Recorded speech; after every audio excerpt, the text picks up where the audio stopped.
Good morning, everybody. Would you please rise for the Pledge of Allegiance? I pledge allegiance to the flag of the United States of America and to the republic for which it stands, one nation, under God, indivisible, with liberty and justice.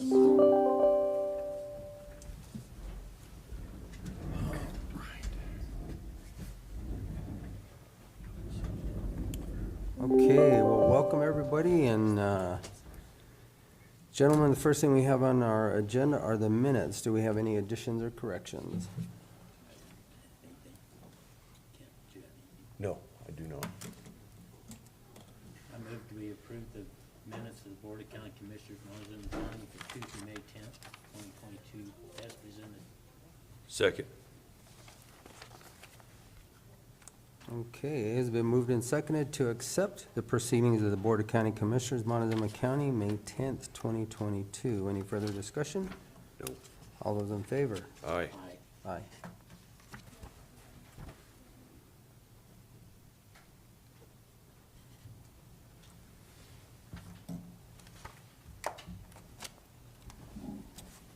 Okay, planning.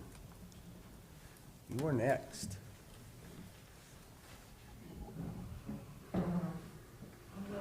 So this is a continuation, so, I think with, we've got one public hearing before that, Commissioner. oh, I'm sorry, we do.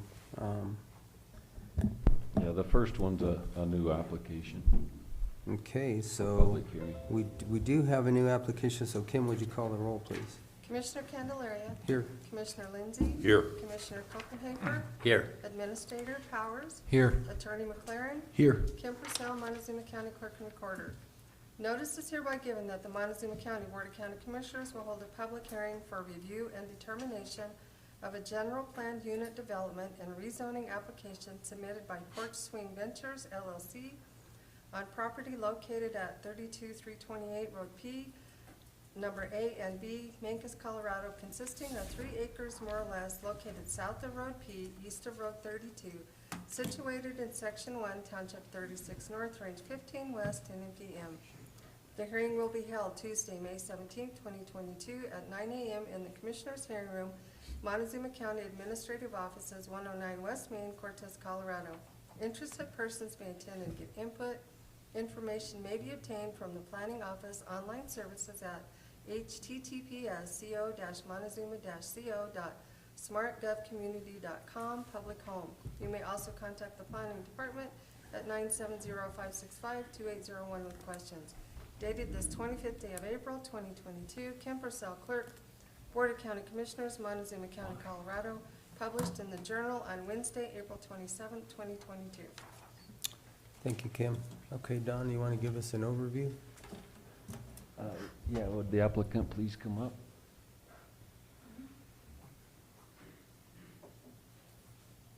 Good morning. Thank you, Commissioners. So the application is for, currently at the entrance off of Road P, there's 2 RV pads with full utility hookups. Originally, when she bought the property, there was 2 mobile homes, well, kind of mobile homes. They were in bad shape, sitting there, and so those were taken out, and 2 RV pads with full utilities and a new septic system was installed. And now she would like to add a house pretty much down there where the arrow is, with a new separate septic system. So yeah, there's a site map check. So she's applying for a PUD to have the 3 residents on one property. Currently, like I said, the access is off of Road P, and at the time that she wishes to build, she'll just have to decide if she wants to continue that road to the south to the new proposed residence, or could also do a septic driveway there from the west as a separate entrance. But both are available for access to the middle of that property. So basically, it's a PUD to have the 3 residences on that, at that location. Okay, And it also is available, either of those RV pads could be converted to a residence, tiny home, another residence, and still have the RV pad and the proposed house in the so middle. what's currently there, just the RV pad Just the right two now? RV pads up front. Mhm. And all those utilities are in and everything is operating and approved. So they all have their water taps? Yep. Okay, so I'll give you the opportunity to say anything if you would like, or not. The only thing I would say is, when I bought it, there were the two mobile homes and actually a 10 by 40-foot trailer. And the mobile homes were hooked up to a 100 amp service, and there was a 30 amp and a 50 amp up by the road. So, and actually I worked with the fire department, and I noticed they were here to burn and remove the structures, because there was a lot of junk out there. So in essence, I'm just trying to bring the property back to what it was, but like the right way, because they had all that out there, except they didn't have water or septic. And I removed all the, the mobile homes, because they were collapsed and dangerous, the fire department said. And then I actually donated the 10 by 40-foot trailer, because it didn't have a title or anything to it. So yeah, I'm basically just trying to bring the property up to where it was when I bought it. Do we know how old those mobile homes were, or how long those pads were in place? Does anybody know? Well, I put the pads in up there. They didn't have pads. They just had a 30 amp and a 50 amp hookup. And then where the proposed residence is, that's why if you look at that picture, the land is really barren and stripped, because I worked with the fire department the two mobile homes were there, hooked up to 100 amp electrical, but no water, no septic. The neighbors said they were just releasing things, so took a while to clean it up, and now that it's cleaned up, I actually have two long-term renters on the RV spots. And yeah, I just kind of want the opportunity to utilize that other area where the mobile homes were. And I had them, I had to go through the process of, I don't know what you would call it, like the mobile homes were from the 70s, and I had to work with the fire department and then the county to, I don't know what the terminology is, basically appropriately remove them, that they no longer exist. Okay. All right, commissioners, do you have any questions at this What's the point in total time? size of the property? 3 acres, 6 acres? It's a little over 3 acres. It's just a weird configuration.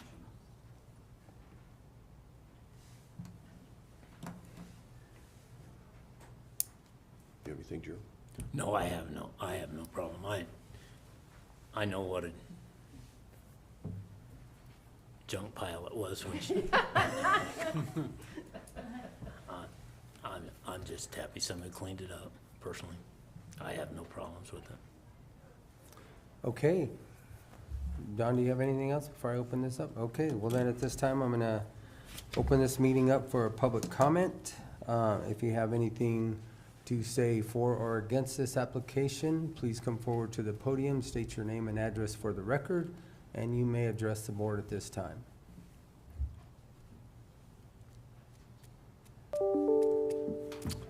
Okay, seeing no public comment, I'll close the public comment, and I will bring this back to the commissioners. Gentlemen, any other questions for the applicant or for planning? P and Z, would they unanimous split? Unanimous Okay. to recommend for approval. Questions? I don't have any questions. It's fine. Okay, well then, what is your pleasure? Let me do it. Yeah. I move to approve this planned unit development and rezoning application submitted by Porch Swing Ventures LLC on property located at 32328 Road P, consisting of 3 acres more or less. Second. Okay, it's been moved and seconded to accept the general planned unit development and rezoning application submitted by Porch Swing Ventures LLC on property located at 32328 Road P B Mancos, Colorado, consisting of 3 acres more or less located south of Road P. All those in favor? Aye. Aye. Aye. Okay. There you go, ma'am. Thank you. And I will close this public hearing.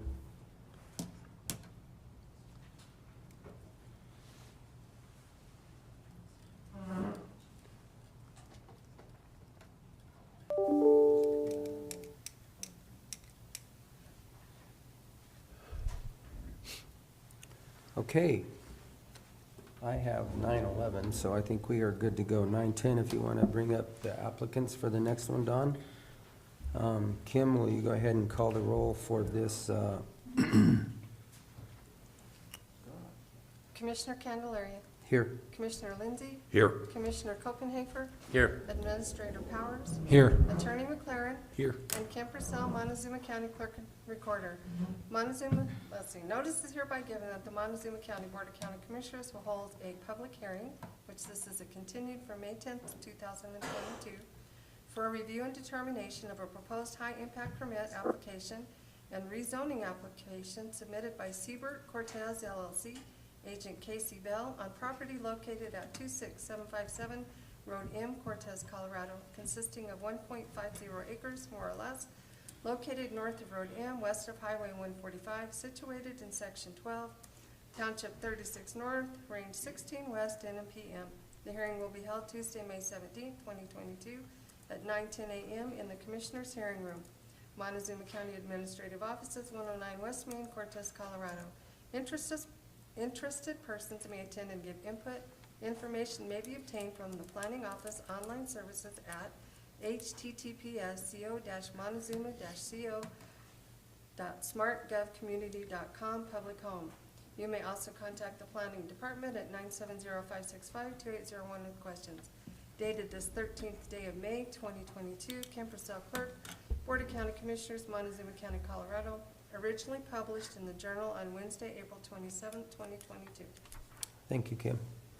Okay, Don, it looks like we have some new dimensions that were, Right, that so were taken. last week, per Attorney McLaren's advice, because the commercial zoning setbacks is stated elsewhere in the land use code as opposed to just the threshold standards, the high impact permit did not cover that section of the land use code, so he suggested, recommended that we get a variance application, which they have submitted, and these are the existing dimensions from the property lines.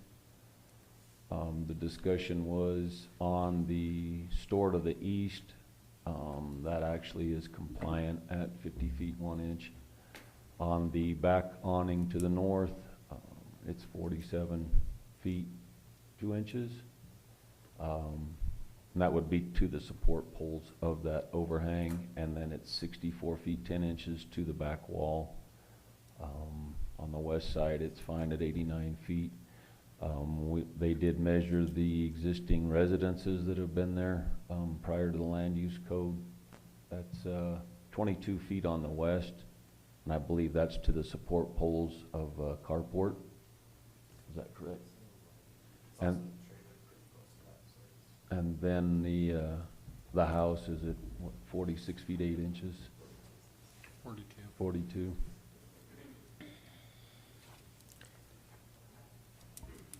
And so, Don, at this point, we would just be looking at a variance for that 47.2 up on the top to the commercial building, and then the 22 feet to the residential structure. Correct, because the residences, for the land use code change in November 2020 is now 30 feet. So it would be the 22 feet setback to the mobile on the west, and then the 50 feet requirement, it would be the 47 feet to the north. How long has the residence down on the one with the 22-foot diameter been there? I'm not sure the exact time on it. Just going from imagery, it looked like it was there. I don't remember if it was in '05. So I guess I have a question then. If this is going, the only place that's gonna be commercial is the rear portion of it, which is marked Correct. as store. Correct. So we can, isn't it, can't a portion of that be commercial and a portion be residential? If that's the case, if we're talking just for the commercial portion of it, we only have one dimension that's within 3 feet. And so Commissioner, just to give you some insight here, the land use code, section 5101.6, that talks about the commercial setbacks, that's for the commercial buildings, the 50 feet for the commercial buildings. So we don't have to worry about So the we don't 50 have to feet worry- for the residential Right. buildings. I guess that's where I was headed. We're really looking at this 47 feet for the commercial building up on the top. And so that would be the variance you'd have to look at.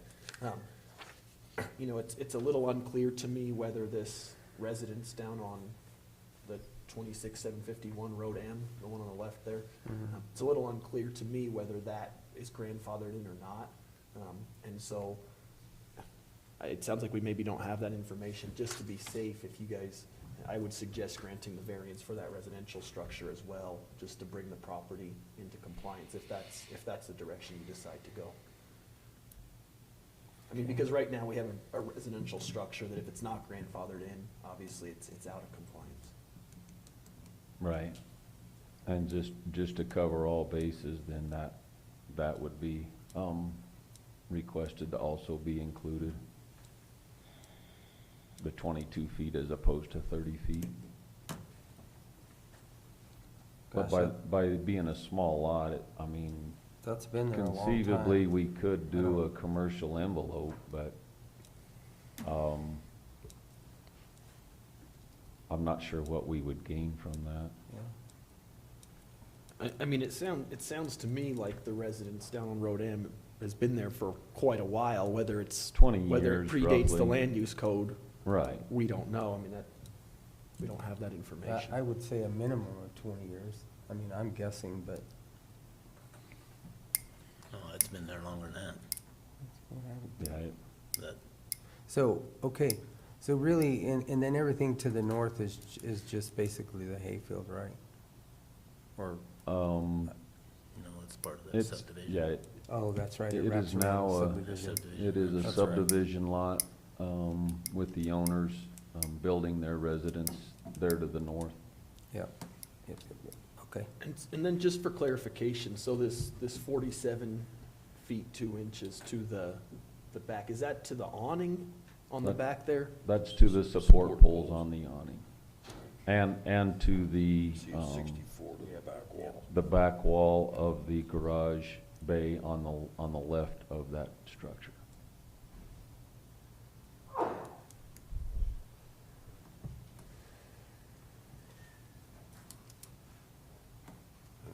Question? Jared? Commissioner Copeland?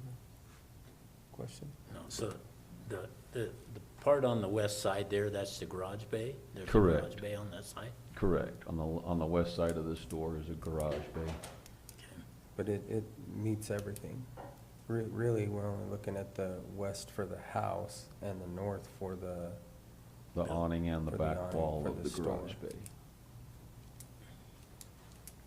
okay, nothing else? All right. I will give you the opportunity before I open this up for public comment, if you have anything else you'd like to add. I don't think so. Just to clarify that garage bay on the left is not even enclosed or anything at all. It's also an overhang on the west side of the store. So really to the store is that 64 feet, 10 inches. Anything past that's just support post for the overhang, so.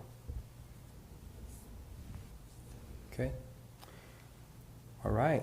I will then open this meeting up for public comment. Anybody wishing to speak for or against this application, please come forward to the podium, state your name and address for the record, and you may address the board.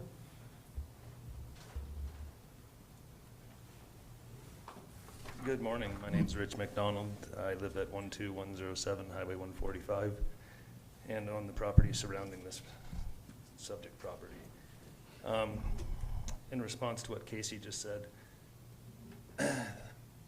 it is enclosed on 3 sides abutting the store. So that backside where the overhang is a complete 47 foot 2. Partially enclosed, partially overhang. A few concerns. The threshold standards were not in the first mailing prior to the P&Z meeting. At the P&Z meeting, the threshold standards were not presented or discussed in any fashion. Don Haley was not aware of the 50-foot setbacks until after the P&Z meeting. Does that mean that they were not made aware of the compliance at P&Z or non-compliance?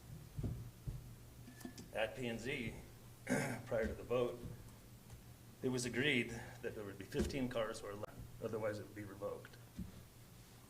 At P&Z, the business hours were agreed to be 1 to 7 p.m. That has changed. Is everything going to be prepackaged? Nobody's said anything yet in writing. It was mentioned, I believe, by Ian about trash and odors from trash. They're not allowed to burn. They're currently burning paint, gutters, building wire. They don't have a dumpster. They state that they have trash service, but I believe that's only for residential. They do not have one currently at the residence. The proposed store.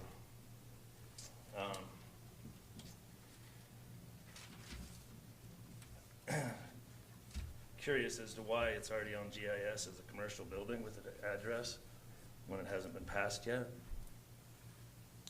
Does it meet the 1997 Uniform Building Code as it's supposed to do if it's remodeled?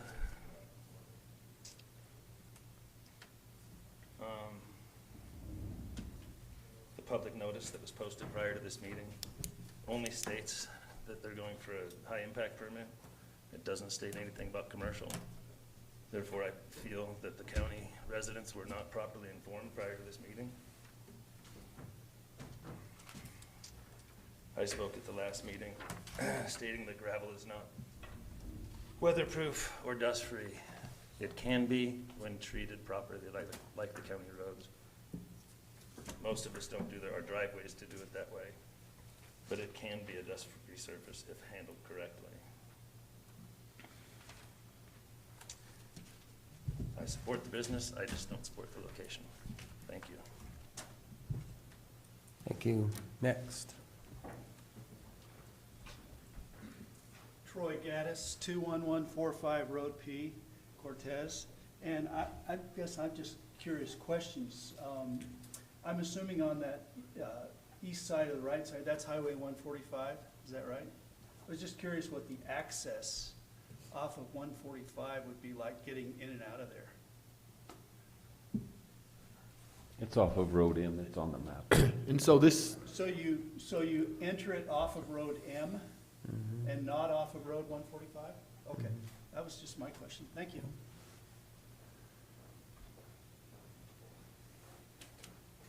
Next. I have a big packet again with photos. We get our 3 minutes for each application, is that right? You have 3 minutes to address this, yes. For each application?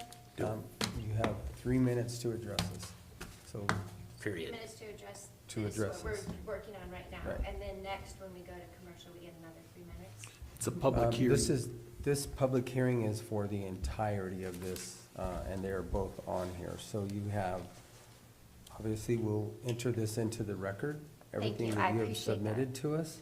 Obviously, it's gonna take us a while to get through this, but you do have your 3 minutes to address Okay. this right now. I hope you'll consider everything on here because I think it is highly applicable. My name's Melanie McDonald. I live at 12107 Highway 145. We're currently building our house surrounding this property. I object to a variance being considered on the subject property because its current use is residential and that use is grandfathered in. The current use does not require a variance, and no possible future use should even be considered for a variance unless that use is already in place. Nowhere in the land use code does it allow for a variance of setbacks, footprint, or minimum lot size requirement. It clearly states that these threshold standards must be met. 1201.2 threshold standards established, they apply unless a different threshold is established in an applicable zoning category. There is no, it does not meet any of the threshold standards for high impact or commercial use. It does not even meet for residential, but I'll agree that is grandfathered in. I absolutely object to you letting a biased person measure this, the applicant. Everyone else is required to get a survey. You know, if I'm subdividing my property, I'm required to get a survey. Why is an ILC not required for this? How can you accept him using a string and a tape measure to measure these setbacks? I completely disagree with them and object to them. 12% is already exceeded. If we go by Commissioner Candelaria's guidelines for the 12% overlay, it absolutely is exceeded. And I think we need to get a surveyor out there to confirm.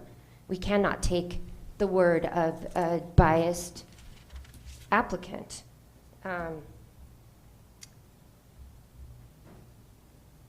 The 2101.3 scope, chapter 2, high impact, applies to all commercial or industrial land uses, proposed development projects, or existing land uses that comply with these standards.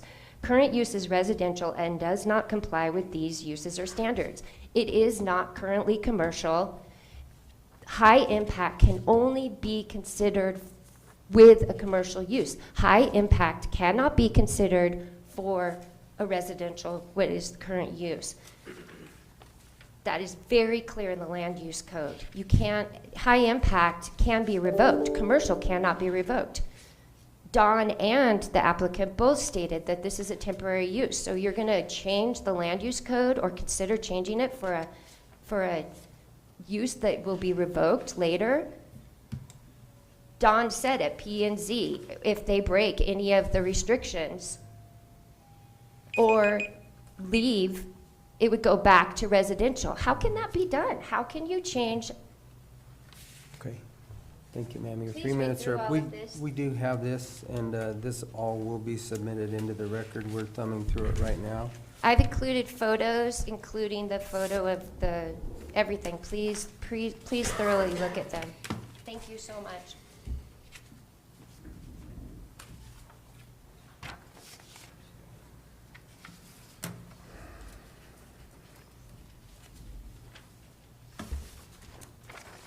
Okay, next.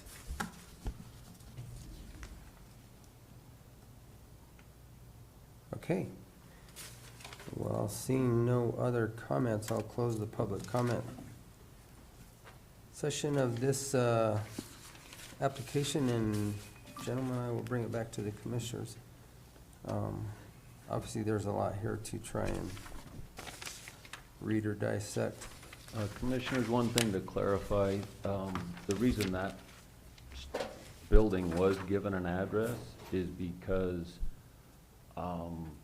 with their selling their packaged beef, USDA beef, out of the freezers on a online order, phone call order basis, is not required to be permitted, so that's why an address was given to that location. So if there's a case of an emergency, EMS needs to know where to go to which building. So that's why it shows So that's why as the address for Bell Beef. we requested an address be given to that store, because that can be operated under the conditions that it's currently being used.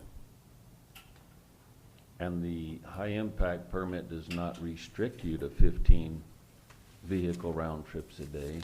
If you exceed that, you have to have a high-impact permit.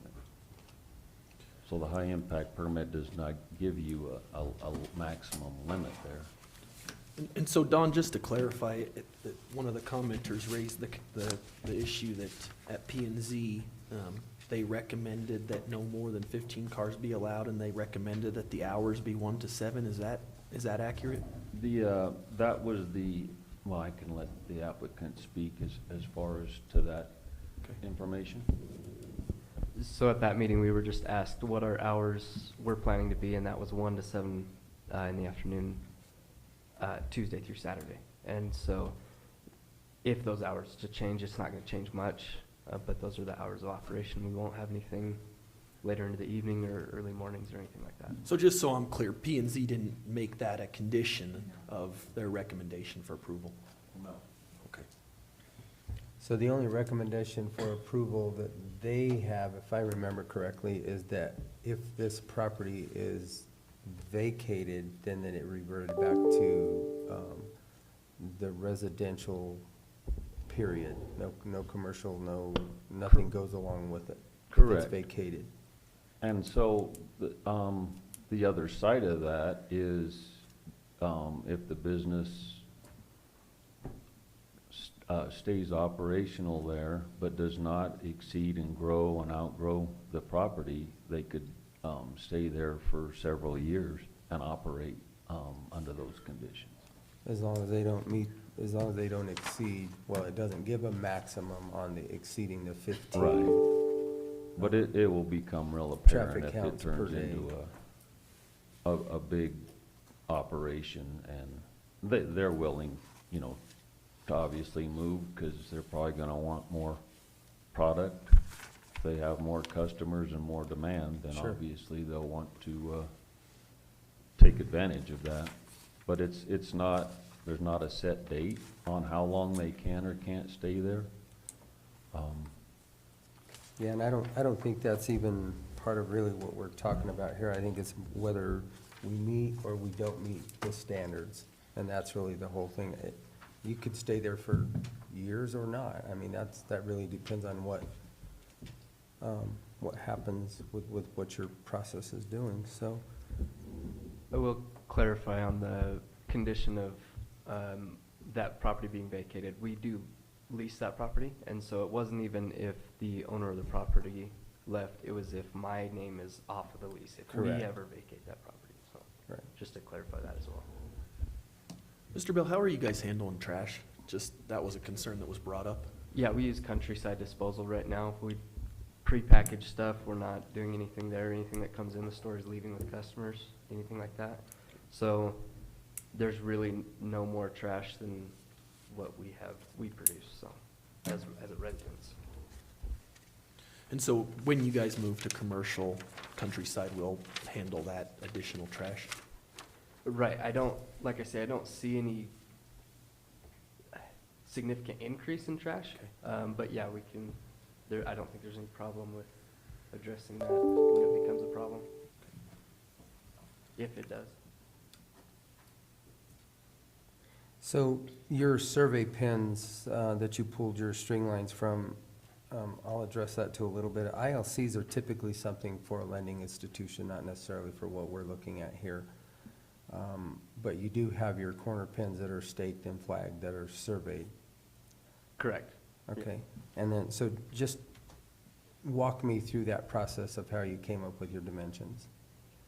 So the pins are actually just across our fence line, and so the pins on the south side and the southeast corner and the northeast corner, we drew a line through there and then measured from that line to the side of the building with the string. Does that make sense? Mm-hmm. And then also on the north side, because it is off of the fence line, so when I initially measured it, it was closer to the fence line than it's farther from the fence line now than what I initially thought. So we gained room on the east side, and then we ran a string this last time we measured, and it's much more accurate than my initial measurements, is what I'm. All right, so you went from corner to corner, pulled your string line, measured from your string line to To your the building. structures. Okay.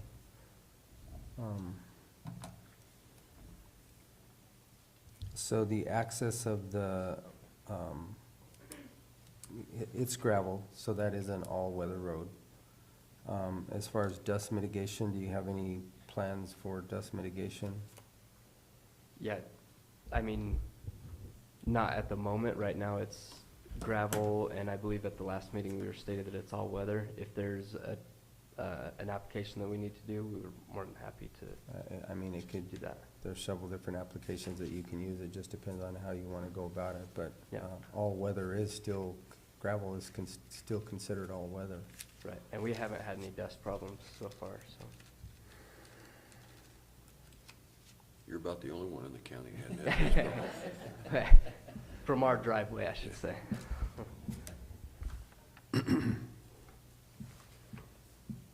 All right, commissioners, questions? I don't have any. Commissioner Copenafer? I really don't either. I think if you're gonna restrict this type of business, people doing this type of business out in our community, then you're gonna have to control every greenhouse, everything else that has people coming to pick up produce and stuff in our county. I think we need these facilities for people to buy stuff and shop locally.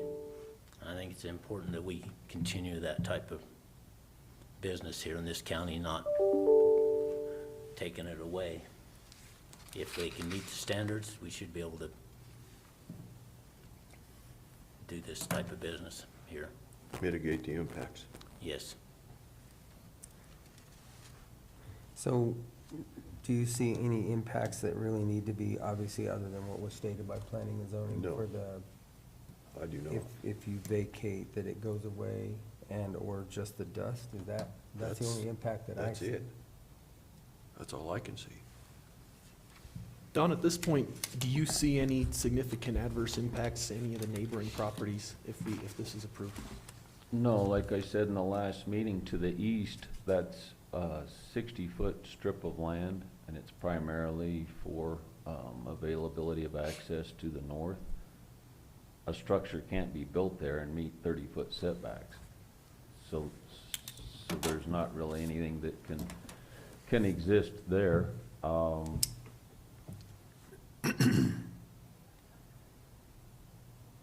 As far as the existing residences, that's been operating the way it's been, so, as the location, directly to M, I mean, it's a short distance, maybe 200 feet to the store, so I don't think you're gonna create any kind of speed for dust, driving back and forth, but that can be hosed down or whatever, as need arises. And I don't see any other mitigation factors that they were identified in the high impact permit, and that's the point of the high impact permit for exceeding threshold standards. Then that's what's required. Well, and commissioners, I think when you look at, impacts to surrounding properties, I think you can certainly consider what sort of business we're talking about and the size of the business that we're talking about. I mean, this business obviously is gonna be different than some kind of super large-scale industrial operation. And so I think that that's something that you weigh too when you're weighing adverse impacts to the surrounding properties. What was the size of the store again? 12 something, if I remember right? Sorry, Square footage? oh, I don't know that offhand. I'd have to look at that again, sorry. I'm guessing it's maybe 600 square feet, and then you have the garage bay. Around 1,500 for the actual store portion. Well, that would be for the whole garage bay and the store building. So just the store portion is around 1,500, and then the garage and the overhang, yeah. Is added to it, so it's Yeah. still pretty small. Yeah. Okay, Commissioner Lindsey, questions, comments? Nothing. Commissioner Copenhaver? I don't have any more. Okay, well then I will bring it to you gentlemen. Yeah, I would so move that we accept the proposed high-impact permit application and rezoning application submitted by CBERT Cortez LLC agent Kasey Bell on property located at 26757 Road M Cortez, consisting of 1.5 acres more or less. Also in that, if this property is vacated from this permit, it will revert back to residential. And also, we vary the property to the north of the 47.2. Can you pull back that? Just 40, yeah, 47 47. 47 2 47 inches, and and also the 22. property along the west boundary of the 22 feet. Second.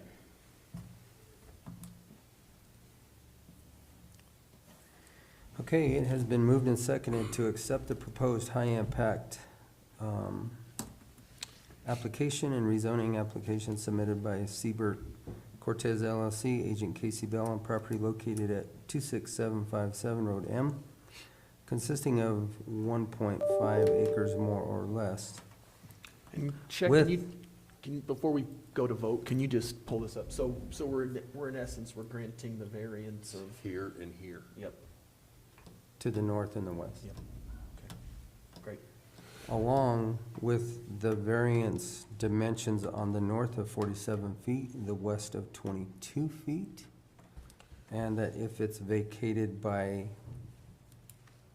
make sure I have this correctly, if it's vacated by Bell Beef for any reason, then it does convert back to residential.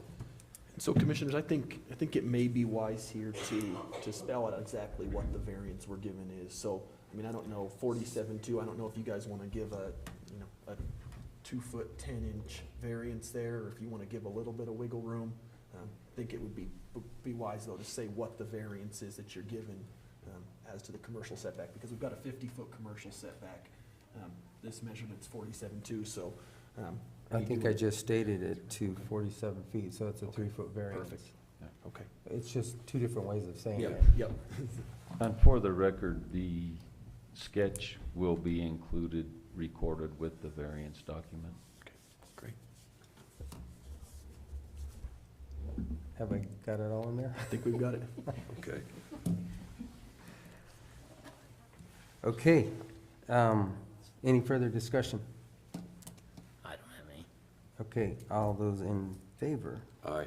Aye. Aye. Okay. All right, good luck. Thank you. Thank you, commissioners. Kim, do you need all, I'm gonna give you all these for mine. Or they need some scans or something, if you want, I can scan them and return back to you. No, that's good. I'll give them back. Okay, next we have, We have a variance application submitted by the Lewis Areola Fire Protection District. George would come up. There he is. And Commissioners, before we start this, I could recommend that we amend the agenda here and just let him, when this variance request is accepted or denied, go right into coroner report. I have no yeah, problem with that. we can do that. We'll just move that. We don't have any public hearings scheduled, so, yeah. So the application is for a new addition, not connected, but a new addition to the Lewis Areola Fire Department. That property was given to them or transferred to them in a boundary line adjustment last year, and now they are proceeding with their metal building, their firehouse. In that, they are requesting variance to the 50-foot setback requirement, just for the sake of the property doesn't allow that much room. The existing firehouse didn't have that much room, but they don't have any more, I mean, they're not doing anything but running fire trucks in and out, so. Do we have a non-opposition letter? We For do this? not. That property came from the owner that did the boundary line adjustment for Right. this firehouse. Right, but typically, I mean, in the past, we've actually asked for these non-opposition letters also because, I mean, this doesn't comply with anything either. And it's, trust me, I like firehouses, don't get me wrong. Right. I'm all about it, but here, I mean, this is not a pre-existing structure. This is not here, this structure is now gonna be something that's new. So to give a variance for something that's new, in just my opinion, we're just, is there, The reason can you get the other 50 feet? And then that way everything is compliant? I mean, if he gave you the piece of property for it in the first place, I'm just asking a question. I don't know if it's possible or not. And this is just my opinion. I have 2 other commissioners here. The This reason is it for a new wasn't structure. requested was because in the discussion, the land was given, and it was a small piece of land, knowing that all that would be on there is this fire station. And so they obviously don't object to it, or they wouldn't have given them the property. I understand that, but it still should comply with the land use code. It's a new structure. I guess that's my point. We're not looking at what we just looked at, where structures have been built for 20, 30 years. This is a brand-new structure moving forward. I'm just addressing the non-opposition letter. By donating the land for the firehouse, we just construed that was obviously their A permission. non-opposition, right, I understand that. However, when that property sells, which it will at some point in time. Oh, so it already sold? Yeah, Slim passed away since we got this piece of property, and the property has sold. So, what do you need? 50 more feet. That ain't happening. Wow. The commissioners in the past, they've done it for 2 other fire stations for ours, and it hadn't been an issue. I didn't think it would be an issue for this one. You know, it's not like we're selling meat or doing anything, we're putting out fires and understand trying I to understand save that. people's So- houses. Commissioners, I'll let you speak. I just, so we're given the land use code, this is what we're given to look at and for us to read all the time. Sure. And we run into this all the time. Because it's a new structure, Well, the other 2 were new structures. well, I don't know about those. So I wasn't here when those were given, so I don't know. I'm just looking, I'm doing the interpretation of what was here.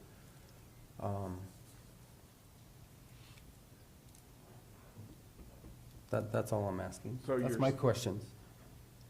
My questions is, can you get 50 more feet? No. Why?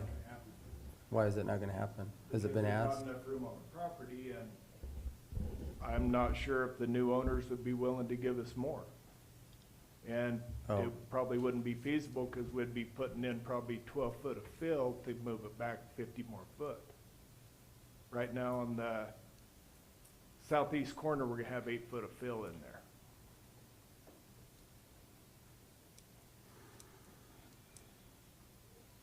Those are just my questions. Yeah, We have 2 other questions of 2 other gentlemen here. I'm not saying it's gonna get, I'm just asking questions. Sure.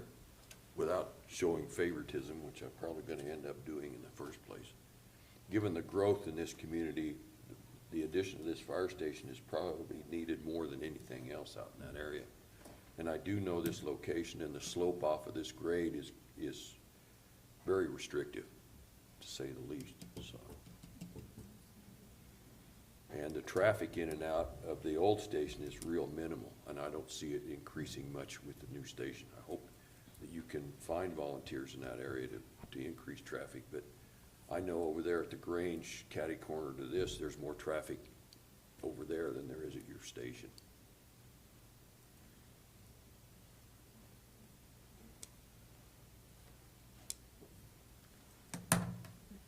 What are you gonna do with the old building? We're gonna use it to house, additional equipment. Basically be a technical rescue station for our rescue trucks. When was it built? I believe in 81, 83, somewhere in there, early 80s.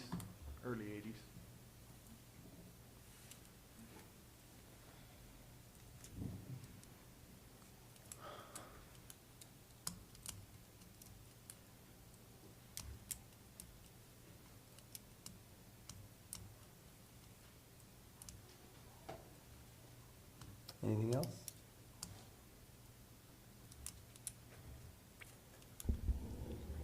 How big of a building is that? The one you're gonna build? It'll be 45 by 60.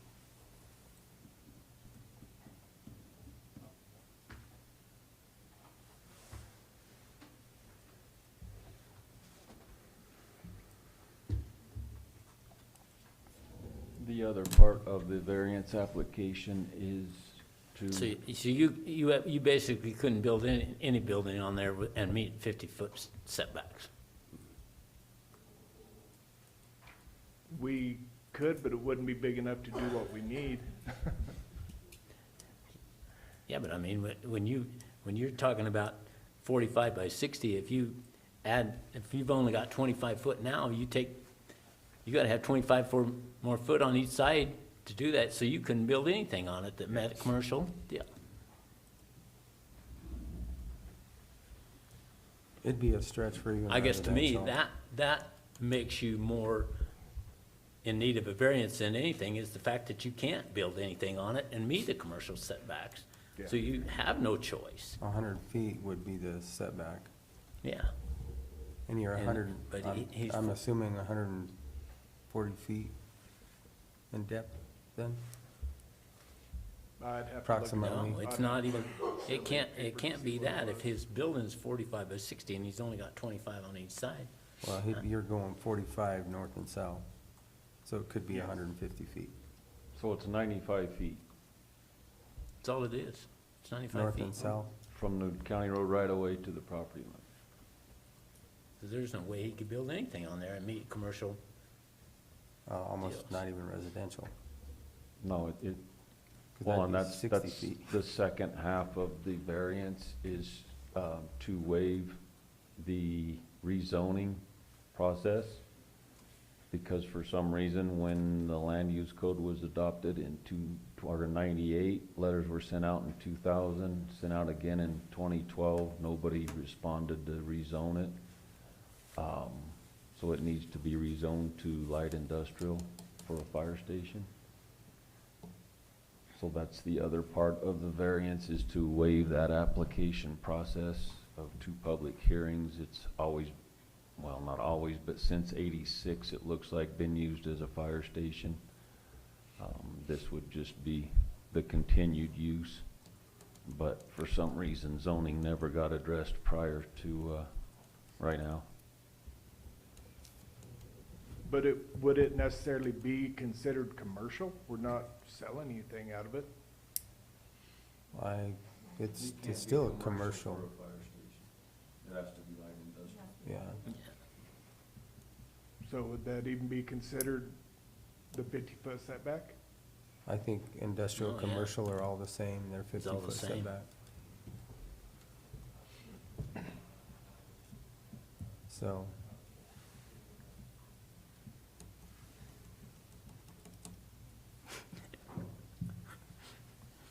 Okay. Good to go? Yeah. All right. I guess then, I don't have to open this up for any kind of a public comment.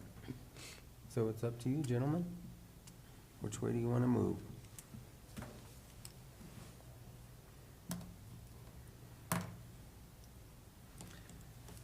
Well, personally, I think because, in order to meet those commercial industrial setbacks, that you couldn't build anything on this property to make 50 foot on each side, because it's only 95 foot wide. So to me, this justifies. Takes the whole thing out, 95 feet. Takes the whole you thing out, take takes the whole 100 property feet. out. They could never build anything on it. And to me, that justifies more of a variance than, I mean, that's just my opinion, I agree. I mean, so. I move to approve this variance application submitted by Lewis Areola Fire Protection District on property located at 2644 Road W, Lewis, Colorado, consisting of .64 acres, located south of Road W and east of Highway 491. second. Okay, it's been moved and seconded to accept the variance application submitted by the Lewis Areola Fire Protection District, Agent George Devers, on property located at 20644 Road W, Lewis, Colorado, consisting of 0.64 acres more or less, located south of Road W. Is there anything else I need to add to that, Don? Ian, do we need to clarify the setbacks in the variance and the waiver of the zoning process? Or Or the if it's change in the in variance document, it's covered? I think if it's in the variance Yeah, document. the variance document's sufficient. Thank you. Okay, so we're covered. Okay. All right. Any further discussion? No. Okay, all those in favor? Aye. Aye. Aye. Okay. I will close, well, I don't have to close anything. All right. And Now, while if you would like George to is give your- giving his coroner's report, Chairman, if you could sign the variance document. Sure. Okay, thank you, gentlemen and ladies. I guess I'll go ahead and change hats. I won't take up a whole lot of your time. We're still moving along with the coroner's office. We're up to 64 calls now, and we had one more suicide last week, so that brings our average Just one. right back up to normal, I guess. I hate seeing it. And autopsies, we're up to 82 of them we've done so far this year, so it's still making us some money. Any question? George, in the suicides, is there any age differentiation in there, or is it just across the board? You know, it's across the board. We hit pretty much all ranges. Luckily, we haven't had any younger ones. I guess there's no luck anywhere you look, you know, whether they're 14 or whether they're 90, you know, it's not good either way, but for the most part, they're staying a little bit on the older side, I guess, you know, 30s and up. He just called you old. He just called everybody in this room old. Everybody tells me I'm old, so why can't you be old? What about cause? George, we dealing with broad spectrum of cause? I know suicide by drug is hard to figure out, but Yeah, it's hard to see, you know. It's all kinds of different things, you know, money issues, abuse issues, relationship issues, you know, it comes from everything. I try to keep track and try to get one thing that might be more so than another, and I can't put my finger on any one thing. So you know, there might be 4 or 5 that's a little bit more you see more often, but as far as one thing in general. And usually there's always something else in the system too, so they might have some issues with abuse problems with drugs or alcohol or something, so. thank you, George. Gerald? George, in some of that reports that you had that I was looking through, in a lot of these other counties, these physician-attended deaths, I guess, the coroner didn't actually perform that many autopsies. They had a lot that was just physician-attended. What sets that standard as to whether you actually have to have an autopsy or you don't? I mean, is it different in different counties, No, it's the same across the state. There's actually a state statute on what we have to autopsy and what we don't. And then, the physician-attended deaths, let's say that I went into the hospital and I died. If I was in the hospital under 24 hours, it's a coroner's case. And if we have enough medical information to determine, we'll go back, I'll go back to their physician, speak with them. I talk with the attending physician at the ER. If we can come up with a cause of death, we don't do an autopsy unless it's suspected it's drugs or alcohol, because that's one of the state statutes. But let's say I've never been to a doctor a day in my life. Everybody thinks I'm in good health, whether I am or not, it's debatable. But if I go into the ER and I die, well then I don't have anything to fall back on. I can't just spin a wheel and say, well, I think this one will be heart disease, this will be renal failure. So that's whenever we do an autopsy to try to figure out, the cause of death.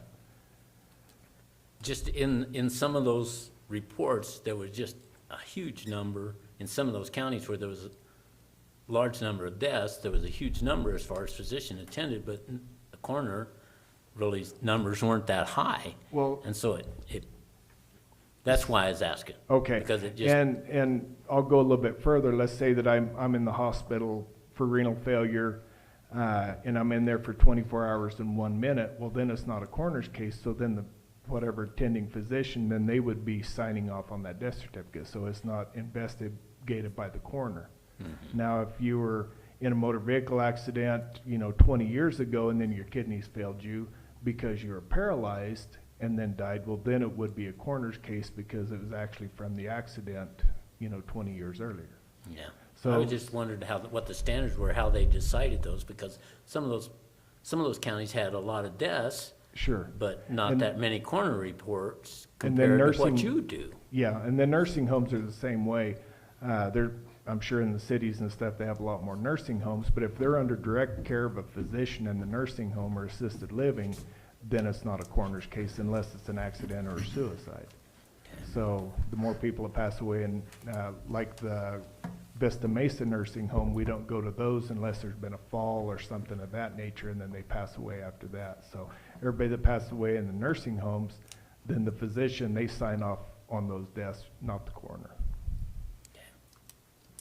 So the more people that. I was just wondering where those statistics come from and Yeah. how they decided those things. And maybe some of it in the more rural areas, the elderly people, they stay at home longer. They pass away at home, where in the cities, they put them in nursing homes or medical facilities or something. That might be, another reason for it.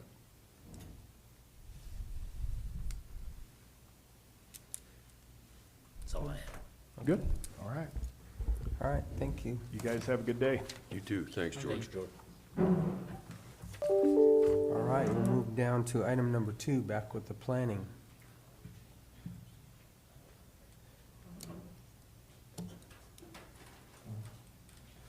So we have another variance. We have nothing but variances today. Well, it's just variance Yeah, day, this didn't is you know variance that? day. Jack, didn't you have a V-Day. proclamation for National So, Variance Day? the applicants will have Bert and Deborah. You guys want to come on down?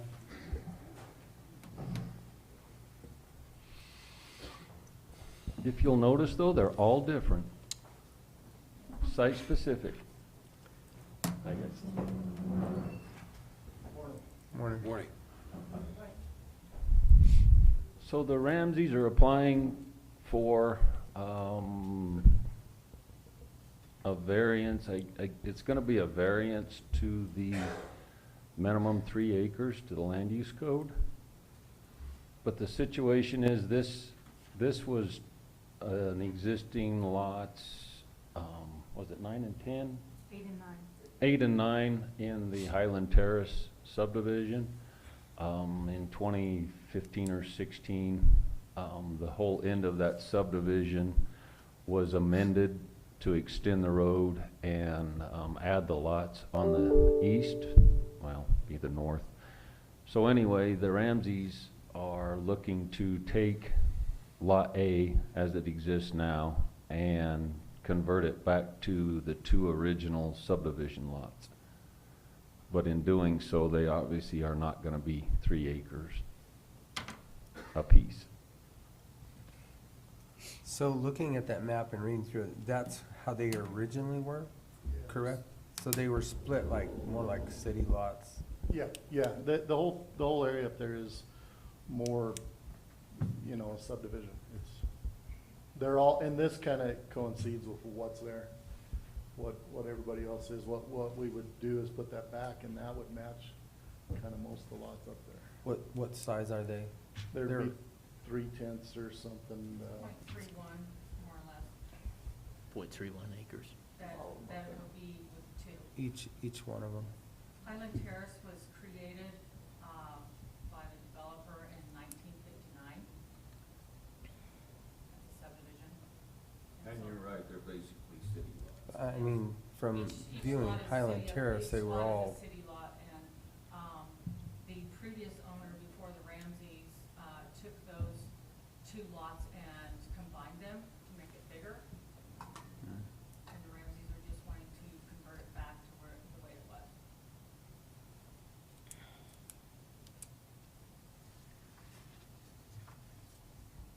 yeah, so they did It looks like to the lot- north what they did on the south. That's what I was gonna say. It looks like the lot across the street did the same thing. Because looking at the original plat, it was 2 on the south side also. Yeah, you can see the division lines right there at the bottom.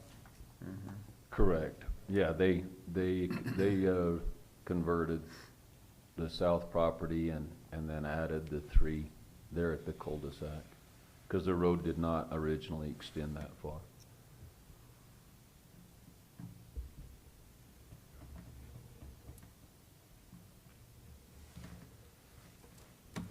And in doing so with the variance on the lot size, they would also be requesting a variance to the county land use code setbacks, and they would like to request setbacks per the covenants of that subdivision that originally existed on the previous 2 lots.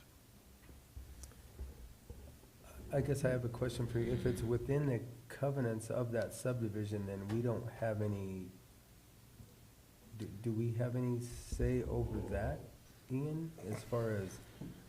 Well, I mean, I think that the problem we're gonna run into is the covenants are contrary to our land use code. To the land use code. And so, I mean, this obviously was grandfathered in as it was initially subdivided, and then It's changed. It's So changed. what are the covenants for the setbacks on the, 37 on the interior. And I had heck finding all of it, but when they amended it, they amended, you know, our lots. The last one, I believe, is what this one's about.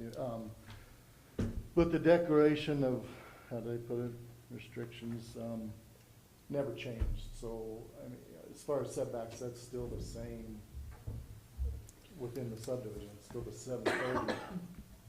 And you can't have any animals, I mean, there's no real reason to have them that big when everything else is smaller. I know they just put one in 4 months ago. It's kind of same scenario. I think they owned both pieces or something, but, So, I mean, commissioners, it seems to me that the justification for this sort of a variance is to bring these properties to be consistent with what's around them. with And what's so if you're there? gonna do that, my suggestion would be to issue a variance that keeps the setbacks the same too. Because, Which is I mean, ultimately, we're varying the lot size, so it only makes sense to vary the setback size too. I mean, With- because if we're gonna vary the lot size, then obviously the normal setback requirements aren't gonna really make a lot of sense. Which then it's more like a city lot. That's probably where they got their 30 and 7. Correct. 7 from the 30 to the sides. front, 7 on the sides and back. and, like I said, they're still, I'm probably loud enough. With no animals, the whole thing lends itself to a subdivision. We're just asking to put that right back in, you know, as the rest of it. So, Okay, yeah. Yeah, and it's clean. It was there. It lends itself to decent frontage. It's just Cause the other one, I mean, you can see the next one's similar at the end of the cul-de-sac, but if you cut that back up, you wouldn't. Cause when they built the cul-de-sac, they kinda, that would be tough to make a quality lot, you know. Questions, commissioners? I really don't have any. Okay, then. What's your pleasure? I would so move that we accept the variance application submitted by Bert and Deborah Ramsey on property located on K.8 Cortez, consisting of 0.63 acres more or less. Also located on Road K.8 west of 491. Second. Okay, it's been moved and seconded to accept the variance application submitted by Bert and Deborah Ramsey on property located at TBD Road K.8 Cortez, Colorado, consisting of 0.63 acres more or less, located north of Road K.8 and west of 491. All those in favor? Aye. Aye. Aye. All right, sir. Thanks, There appreciate you your go. time. Thank you. Bet.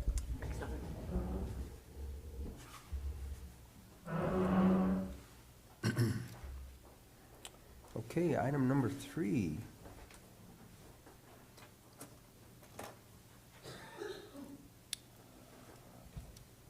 Come on forward, You come up. Danny.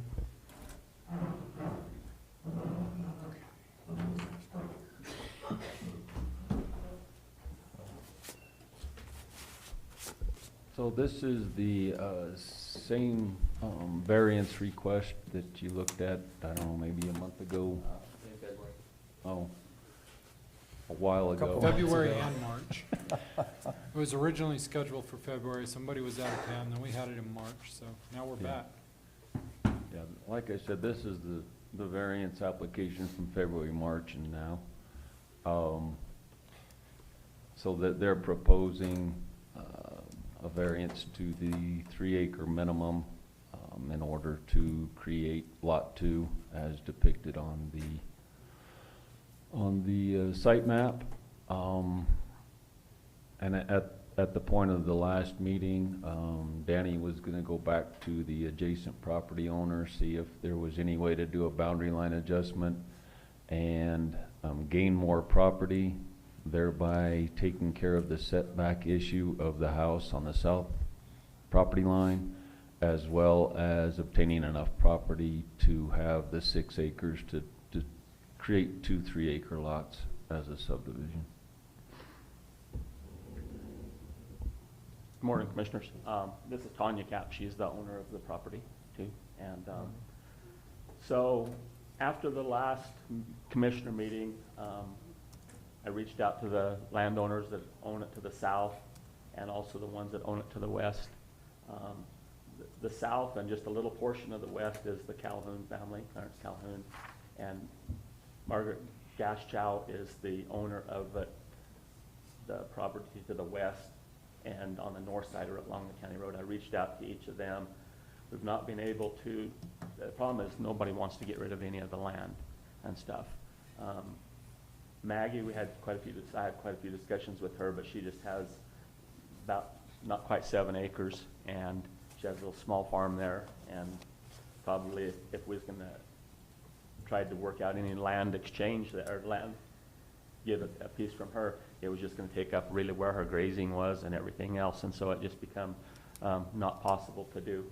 And so I'm back again to take and ask for a variance, for you guys to consider a variance on this. We're not doing it to just take and create additional lots. As I stated before, the reason we're doing this is Tanya, her husband Cliff, he passed away, and they had built their house on the property that's owned by their folks, or her folks, and then Tanya and her brother are all owners of it. And, you know, the house has been there 20 years or more, 20-some years. And so, and the other part of it is, according to the survey and stuff, it's just like coming out to about 4.48. But on their deed, And also, I brought the property taxes, they've been paying property taxes on the full 5 acres, which includes the county road right-of-way and stuff for all of these years. And so, I guess I would ask, or just throw out there that it's not really becoming a 1.47 acre. We could adjust the lot line between proposed 2 and 3 if we needed to on the west portion of it, so that you could take in the county right-of-ways, because their deed shows it as that property. They've paid taxes all these years on it, and so I think it's detrimental to them to have to reduce their property, or make it look like it's a smaller tract. And so, we know that there's a setback issue on the south side with the house. It's been that way for 20-some years also. I guess I did my part of going out and trying to come up with other ways to solve this, and it's not possible. And, Tanya, she would like to be able to do something with her home. Her kids both live out of state, and so that's why we're here. Okay. Anything else to add, Don? Perfect. Can I say something? Yeah, absolutely. I'm just begging for your mercy. I lost my husband. I'm sorry. February 24th. My kids and my grandkids are in Kansas, and I'm stuck. Mentally, staff living there. That's the house my husband built. I realize the grandfathering and all that. But when we moved here and we built, I guess chuck it up till we were young and dumb. I was excited about coming back to the area, being by my parents, raising my kids by their grandparents beside them, and I didn't plan on losing my kid or my husband at 61, and being in this spot this young in age, and my family is in a different state. And mentally it's tough. I know it's not your job to decide mentally for me, but I'm just begging you to please give me a variance. Yeah. And I know that you don't want to take and govern by variances and stuff, but. Danny, pull that back to you, because Okay, it's yeah. not necessarily that we can't hear you, Yeah. but they can't hear you on. Yeah, and so, I realize you don't want to take and govern by variance, but to me, this is a situation that, is pretty deserving of what a variance would be for. It just, right about the time I came back in before, there was a variance granted for some property over on County Road M that, for 1.58 acres and stuff. And so I know it can be done. And so, we've tried to work through things, with just trying to do this to help Tanya out so she can move on with her life and stuff. And so, that's why we're here. Okay. Commissioners, questions? No, Shaq, can you bring up the overhead view? Commissioners, just one thought here. I mean, I think this is a difficult situation in that there's nothing particularly unique. I mean, I understand and I certainly empathize with the situation, and I don't want to undermine that at all. But I mean, really, what we're being asked today is to vary the minimum lot size, and there's nothing especially unusual about this other than there's just 2 houses on the lot. My concern would be if you grant this variance, it opens it up to a lot of these kind of things coming through, because quite frankly, there's a lot of lots about this size that have multiple residences.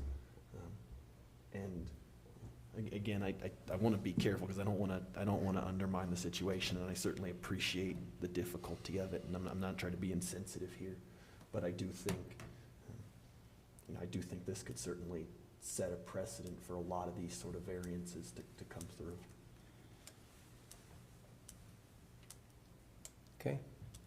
And just to clarify on the acreage,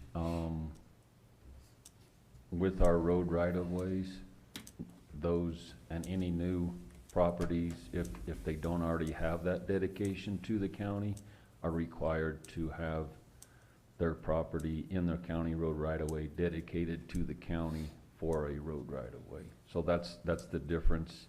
And because it borders two county roads, that's where, there's a difference between gross acres and net acres. Sure, Because because you're they're adding losing that other property 30 in feet. road yeah, and 21. So as new lots are created, it's a net acres outside of the county road right-of-way, because some properties go clear under the road, some of them are on both sides of the road, but Right. and I don't know how things are assessed and how all that works, but that's the discrepancy. You have a gross acreage and you have a net acreage. Okay.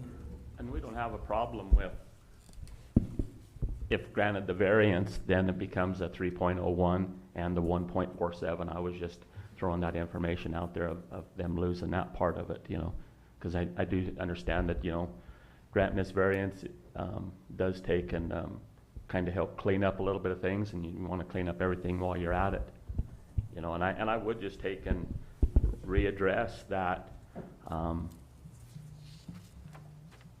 We can have concerns that it's creating an opportunity for these things to be coming forward, but the one on County Road M, right in the time frame of when I did this one, was approved, and it wasn't for a reason like this. It was previous landowner had planned on giving property to his long-term employee.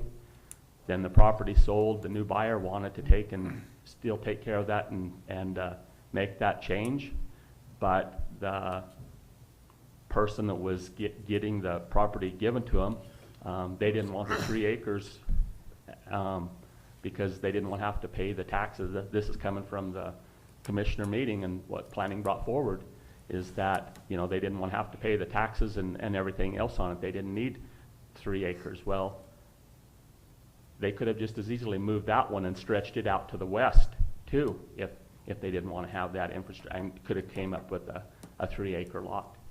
But,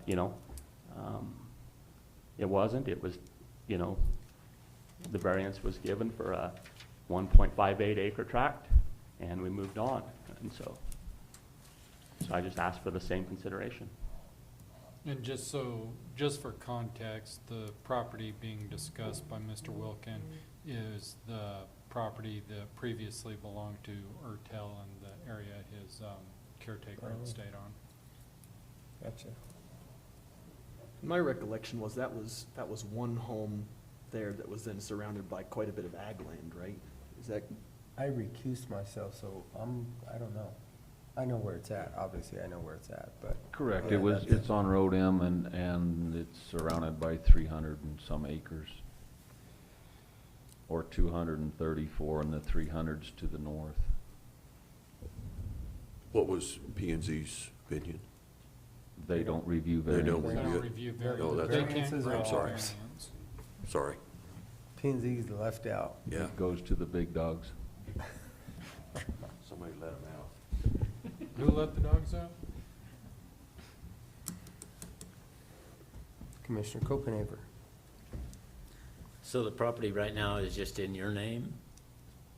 It probably hasn't even. 3. It's in 3 of our names, my mom, my brother, and myself. And when my mom passes away, my brother will inherit the one home, the one side, and I have the other. The part that your mother has? Or, Yeah, her brother will inherit where her mom's house is Yes. and the shop area, and Okay. then Bonnie would have the other part of it, Yes, okay. where her house is. right. And we could take and meet the setbacks and everything on the 3-acre tract between the shop and stuff, and able to do that. Way to set it that way.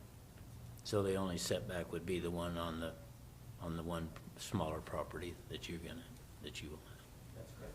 Which is toward the south, is that correct? Yes. The south side. So I think what Ian is saying is that a variance for the setback doesn't seem like it's that great of an issue It's because the acre size. that was built in 2000 or Yes. 2000, some early 2000s. I think it's more the lot size, the precedence of what we're sitting. Because we're actually creating a subdivision, a minor subdivision is what it would be called, right? 2 lots. That would be a moderate, Or- because they don't average 10 acres each. So it's just minor, A 2-lot moderate. moderate.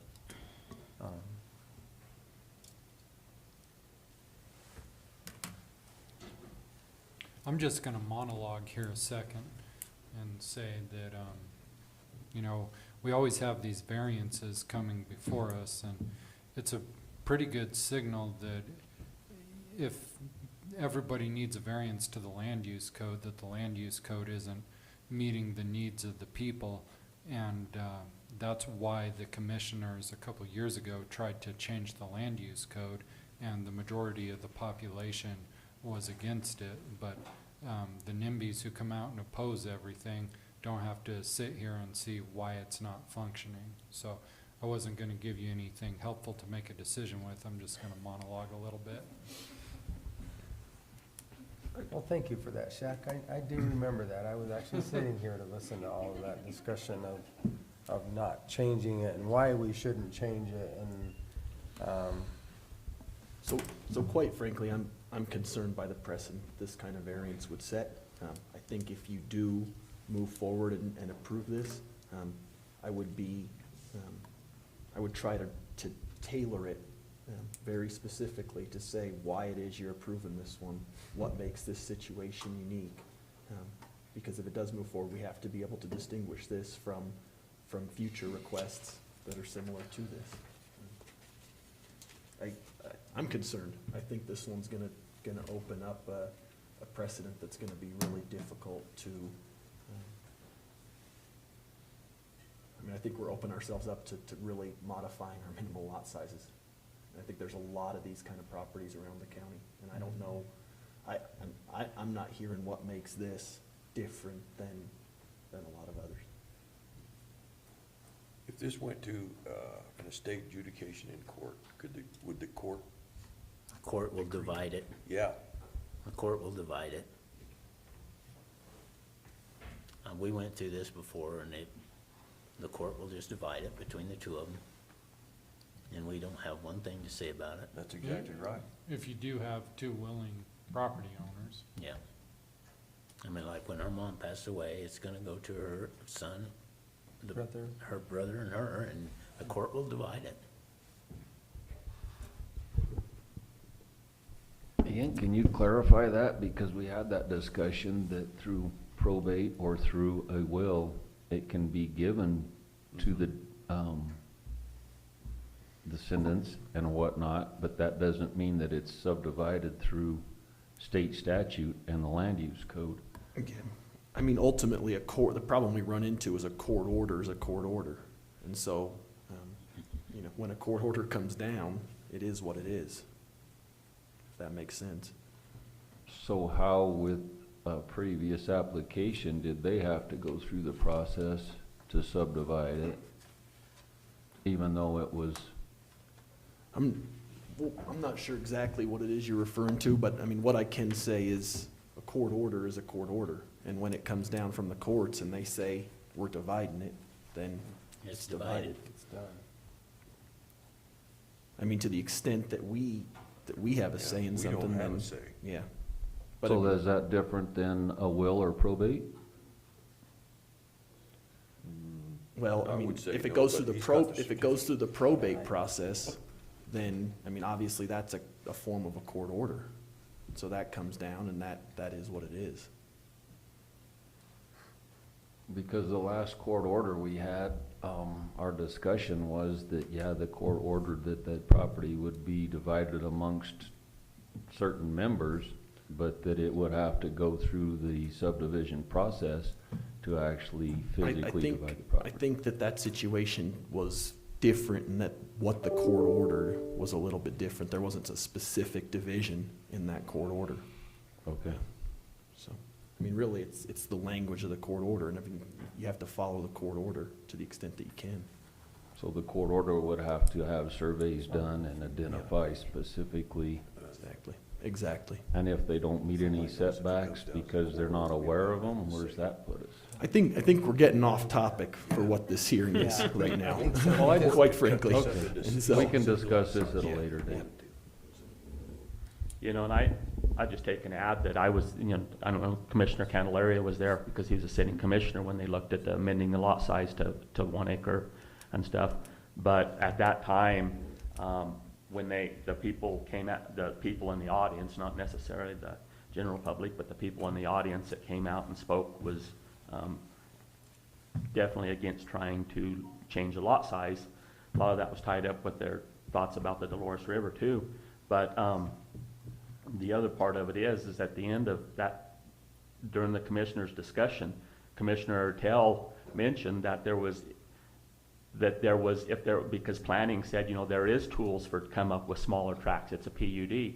And so Commissioner Ertel stated that, well, I don't see any reason that we have to amend the land use code or change the land use code to smaller tracts if you can already do a PUD. And so then it just kind of went away at that time and stuff. And, you know, the PUD is something we could look at too if that's what we needed to do on this. I think the variance is, I think it's justified. And, you know, I don't think it's fair to Tanya to keep this property, if she's gonna get her piece where her house is right now, to have to take and wait until somewhere down the road her mother passes away. You know, they're just trying to get this cleaned up right now so, you know, she can get some normalcy back in her life and move forward.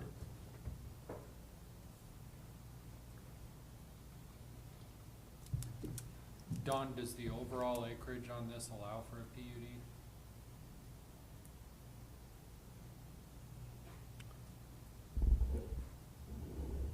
It's 4.5 acres.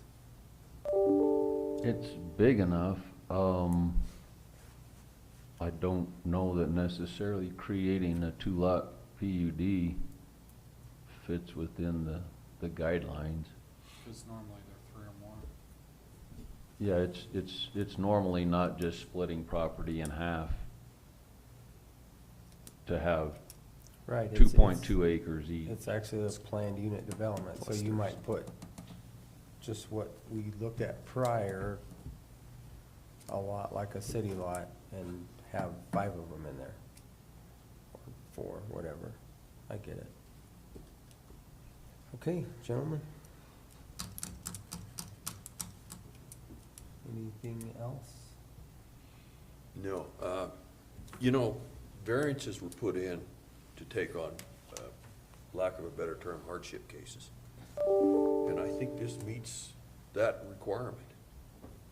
And going down the road, I can see a probate judge issuing an order to split this anyway. So, to me, I would move that we grant this variance to save these people the court costs and all of that. I mean, it's really an individual piece, and we have to be careful what we're doing with this, but I can see the real justification in this variance as opposed to a lot of other variances that we're putting in. Now, how we word that might be up to Ian, but I would make that motion.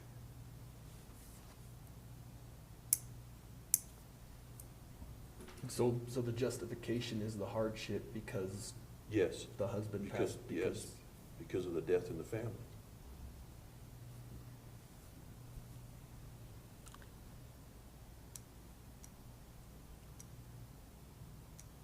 And I understand, I personally, I agree with Kent. I think we should take care of this situation and solve the situation, this problem ourselves, not relying on the court to do this sort of thing for us. But I agree with Ian. It can be, we've got a situation here where we're creating that could be abused in the future, and maybe we need to look at something in our land use code to solve this problem. But I think I know the door I'm opening here. But I agree, I think we should go ahead and solve this problem now and take care of it. So that's a second? I second it. Okay. Well, then I'll move this forward. It's been moved and seconded to accept the variance for the land use code requirement of the 3-acre parcel size and the 30-foot setback requirement on the south side of the property requirement submitted by Carleen Porter, agent Danny Wilkin, on property located at 15965 Road 21, Cortez, Colorado, consisting of 5 acres more or less. Did I leave anything out that won't be stated in the variance? I mean, I think that accurately reflects the motion.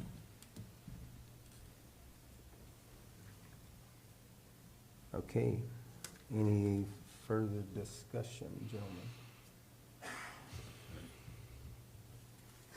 No, I don't have anything.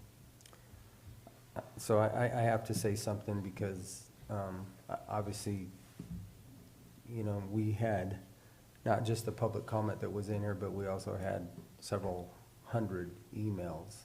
And it wasn't just up the DRV, it was everywhere, of the expression of not to do this. And I empathize with you. I understand exactly what you're going through, and I don't want to downplay any of that at all. But it was very clear to me what the people had stated at that point in time. So that's all I need to say. And I will bring it back to the vote now, gentlemen. All those in favor? Aye. Aye. Opposed? Aye. Okay, passed. You were good to go.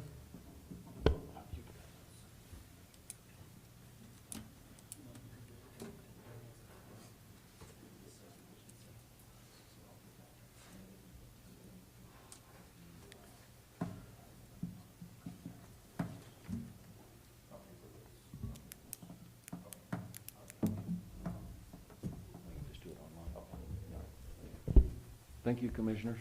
Anything else? Thank you. Anything else from planning? I think that covers us. Okay. Unless you got something we gotta address. I just want to state that I am still opposed to reducing our minimum lot size.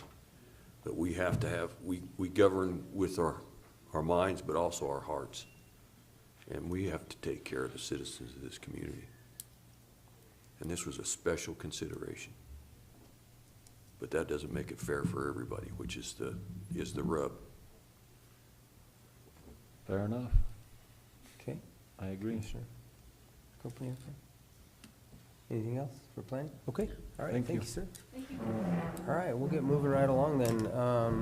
Next, we have the public comment session. Board of County Commissioners welcomes you to this meeting. Person speaking during the public comment will be limited to 3 minutes, or depending on the number of people wishing to speak, it may be reduced to allow all members of the public the opportunity to address the board. When addressing the board, please state your name and address for the record. Prior to providing your comments, and comments to individual supervisors or staff are not permitted, and participants may not yield their time. And with that, the public comment session is open.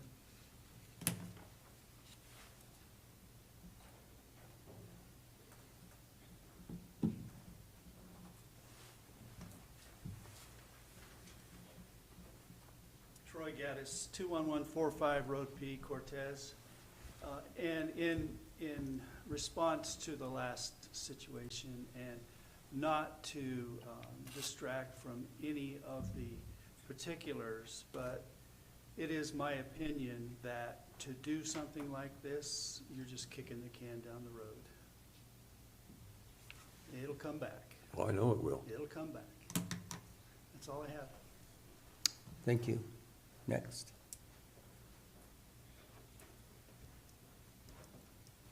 Okay, seeing nobody else, I'm gonna close the public comment session, and I'm gonna come right back to unfinished business.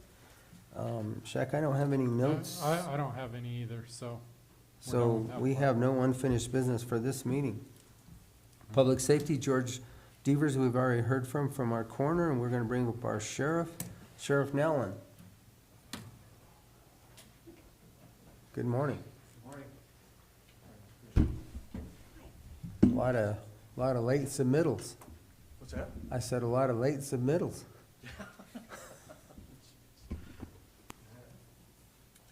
I see the DOC is gonna be very generous with us. An extra $1.19 per inmate per day? Woo-hoo. All right, you're rolling in it now, right? Starting July 1. What the heck? Okay. Well, moving right along, we'll discuss that here in just a second. Calls for service for the month of April, we had 1,531 calls for service. I know that I sent all this to you. You'd see that the clerk's office is getting inundated with vehicle registrations and titles, as we did 68 VIN inspections just in 1 month, so it's increasing, all right? One of the biggest issues, of course, as you can see, we did 221 traffic contacts. The traffic accidents are at 22 that we responded to. Probably about 1/3 of those is what we covered ourselves. Been asked by the Colorado State Patrol, since they're limited in numbers here in the Cortez troop, they've also had to take over San Miguel County as well. And so they have asked that if they cannot respond to a crash, that a deputy respond and determine whether it can be reported online, or if they can communicate with the drivers to wait whatever extended period of time that is for a trooper to respond. That is strictly up to the state troopers. It's not up to us to make those decisions about what we'll do. We'll go there to make sure that there isn't any traffic control problems and no injuries, and just kind of go from there. It's getting to be interesting that we're getting asked to do more and more all the time. So generally we don't handle anything on the highways at all when it comes to investigations, unless it happens to be a situation where there isn't anybody available, then we would. But I push back against that, so just so you know. The other thing is our livestock calls have increased. 43 for livestock at large on the roadway. We had 8. We're starting to see an increase with that. A lot of it just has to do with fencing not being done properly. Okay. Also, to let you know about livestock, we had the Colorado Department of Ag and the Animal Protection Bureau down a week and a half ago from the Attorney General's office, who obtained civil action against property located at that is 31104 County Road P. We've been there before. Court order required all the livestock to be removed. In fact, they're in court today. I don't know how that'll all turn out. We don't have any involvement with that other than to keep the peace when a search warrant was executed.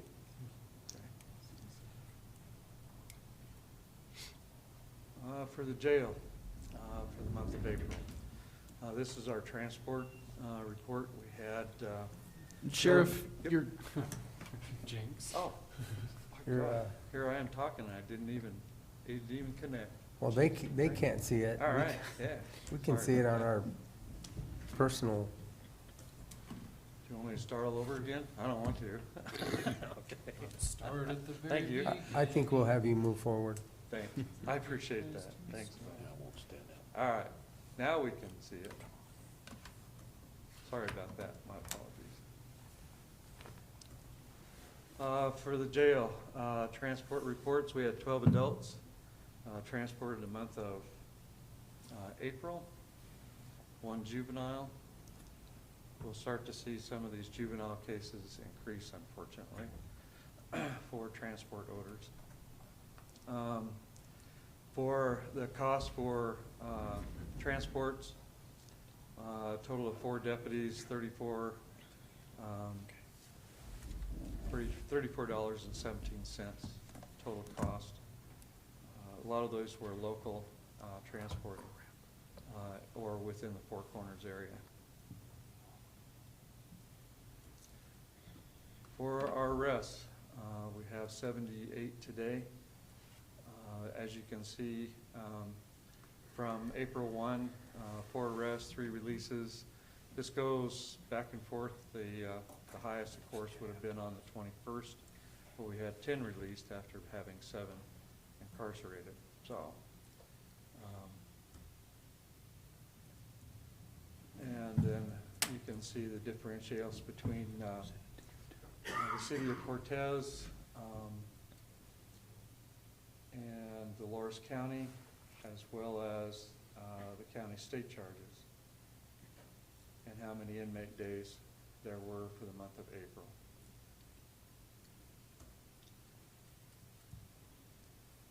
For Department of Corrections, they're really picking up and moving people a lot faster now. So you can see we only had one for 17 days and the other one for 9. We have 2 in there now that will be transported later this week, I believe, if not the first part of next week. City of Cortez, the total number of days for inmates was 41. They will be billed $3,075 for the month of April for detention costs. Dolores County, you can see we had a total of 64 days for inmate days. They will be billed $4,800. Still have 2 in there that have been in there for several months, and I still don't know where their cases are at. One is almost going on a year now. So for our total jail numbers, as you saw, there's 108 on state charges that were brought in by not only us, but the local agencies. State prisoners that were arrested, this is municipal charges, 6, total of 7 in the city of Cortez. Dolores County, 3, had additional 3 charges or arrests. And of course, we have none for Mancos or Dolores municipalities. Billing went out at to the city of Cortez was 8 inmates, 41 days, total of $75 a day, $3,075. DOC is $1,950. Unfortunately, we bill them at $75, but we're still held at the $59.41 until July 1. And we get a whopping $1 increase. Dolores County, $4,800. Total cost for 2,670 inmates that did not fall within those categories is $182,925. That figured at $75 per day. For Which was billed, but it won't be received. what's that? Which is what was billed, but will not be received. What Because bills of the will not be DOC. received? The total amount cost from DOC. Right. Yeah, they're the only ones. So, Everybody else is. go ahead. Yeah.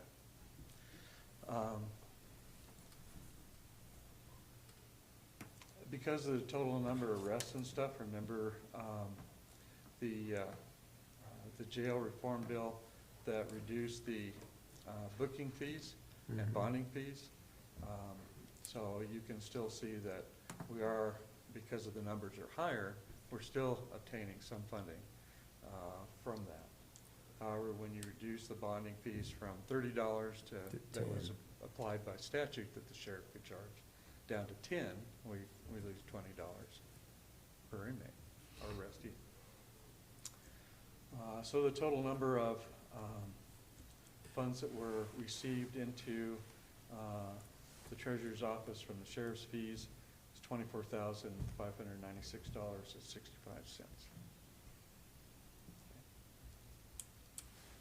Questions about that? I actually have a question. So, gentlemen, when Steve was here last time, we had talked about the rates, and he brought forth what it was costing, what our daily cost was at that point in time for the jail rates, and they were like 89 something. Yeah, Which is $89 a month. $89. And we had talked about, thinking about that, are we gonna raise those jail rates? Because here again, you know, we can't continue to, you know, we're asking all the other departments to stop the bleeding. We have to do the same thing here, which I think has to be us to move that rate. You can't move that rate without Right. our approval. That's up to you. So, I don't see the costs going down at all. As a matter of fact, they're It's not gonna continuing happen. to raise. So have you thought any further of where you want to adjust that rate daily? That was Do you brought have to any us last. suggestions, Sheriff? 90? 90? But is that gonna do it? Well, that, No. I mean, It just keeps up with what the increased costs that I'm seeing, especially in the food part of it. I know I'm gonna get by this year with what has been budgeted. It'll be close, but I'll be able to get by. When I start to see more of the transports and incarceration costs, that's gonna be a big thing. If I didn't have the JBBS grant that dealt with the mental health screening and the medical assistance with that, we couldn't afford it. We just couldn't. And I don't know where that would go, because I don't see that going away right now.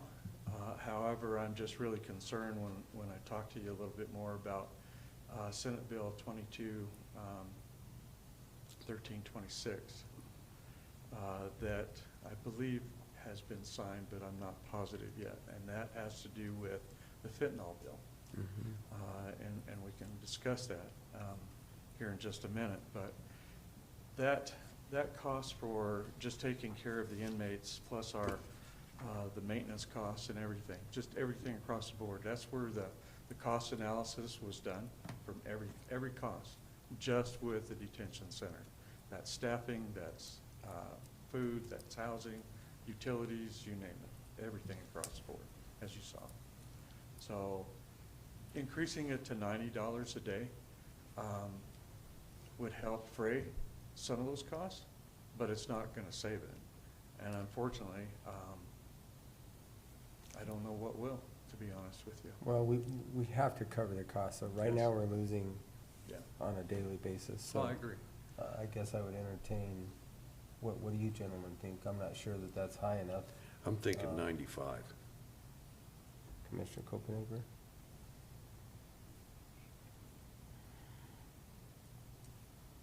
The costs are gonna continue to Yeah. rise this year, so I don't know if 95 is even gonna cover it, but here again, I don't have a crystal ball to look into, none of us do. You know, commissioners, when we get through with this, we're looking at the fairgrounds, we're looking at the landfill fees, we're looking at the sheriff's fees.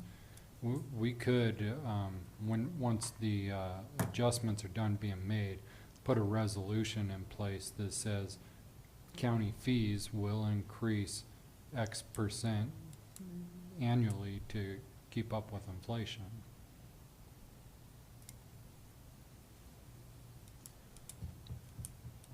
So, do you have any comments on 95, greater, less, Commissioner Copenager, or? Because I do remember that we had discussed it, said that we would deal with it the next time you came in, so. Well, now would be the time to set that so that I can notify all of the agencies Yep. of what those fee costs would be.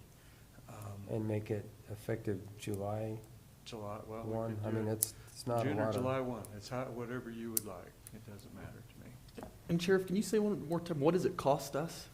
I mean, What? what's the cost for us? Like About When you said you- $189,000 this month. Remember, these are charges that, it doesn't matter what agency brings in, but they're charged under the state charges Yep. and not a But- municipal charge. But I'm talking daily. I mean, what does it cost for us daily to house? To house, 89, it's $89 Is a it day. 89? Okay. Yeah. he sent us that stuff last month, 2 months ago, whenever it was. That was for the month of, or for the year of 2021. And so throughout that year, we came up what that cost was. And that's been increasing, unfortunately, every year. I guess that's what I was asking. I mean, that was for 2021. I'm just trying to get a sense of what Where it we is at right is now.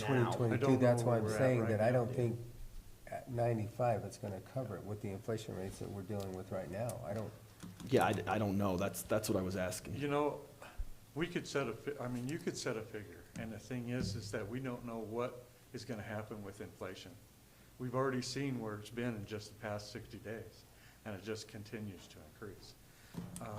And it's something I don't know that you can get ahead of. I don't know. Well, if you take and use the government's inflation rate at 8%, that puts us at 96.12. Okay? But the government inflation rate doesn't include food or fuel. No, it doesn't, does it?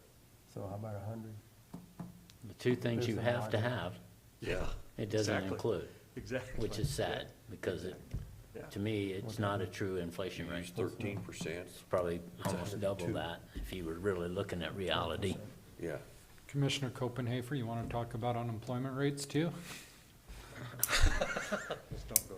There's no unemployment. So I think, If my, you add- my add- opinion, go if you add that 12%, you're at 99.68. 12% would be at 99, so round it up to 100. That's always been a figure that was out there that would So be a reality. you have 95 and 100 to choose from, I guess, unless you want I to throw out a I third just one. threw 95 out as a number, you know, without Well, even looking looking at at the the percentages. inflation Oh, rate. yeah, I always like 100 better than 95. I'm sure you do. Hey, I've got some stuff I want to sell you later too. Yeah. Okay, so. Well, I'll somebody- agree to 100. I mean, that's, I think. and it's not that's- gonna Do you wanna move quit, it? like you said. It's not quitting. It's not gonna quit. We'll give him. a I move we decision. set it at $100. Second. Okay, all right. It's been moved and seconded to set the new jail fee at $100, starting effective June 1st. June 1st. First. It's all right, June 1st? All those in favor? Aye. Aye. All right. I'll send the letter to all the agencies. Okay, thank you. I did send this out late. I just got it on the state legislators, General Assembly, in House Bill 1329 increased the reimbursement costs for DOC prisoners, billable at $60.61 from the $59.42. That'll be effective on July 1 of this year. So did we ever get an email, a phone call, or anything back? I know that we've been trying to get a hold of the DOC for, We've sent 3 emails. You've been CC'd on to DOC. The only response we got was one response from one of the individuals we sent it to, that it would be forwarded on to the responsible agency, and we never heard anything. They just simply won't respond. okay. Well, we'll keep working on that, but, I mean, really, we just need to get them out of here as quickly as Good luck. possible. That's all I can say. Good luck. I don't know. At the dispatch, Cortez Dispatch, agency meeting that we had a few weeks ago, the first quarter for 2022, for calls for service that were utilized by the dispatch center, 4,221 calls, which actually put us in second place from the Cortez Police Department at 4,370. They also discussed the possibility of extending the contract agreement instead of annual to actually 3 years. And that's something that I wanted to bring for you, just so you know. I don't know if you have a feeling one way or another about that, but I'll report to them. Doesn't matter. Yeah. I mean, we have to have dispatch. It's not Sure gonna do. go away. No, it isn't. No, it isn't. There's still dispatcher numbers down, and they're constantly training new people. Again, it's real difficult trying to to maintain those, which they're having struggles with. But the alias manager was actually installed, which was what they talked about the voice and IP recording system being upgraded and updated from last year. If you talked about that equipment that comes out of the E911 funds, so that's been done. That's updated now. They have two dispatchers that are finishing their training. They've hired 2 more.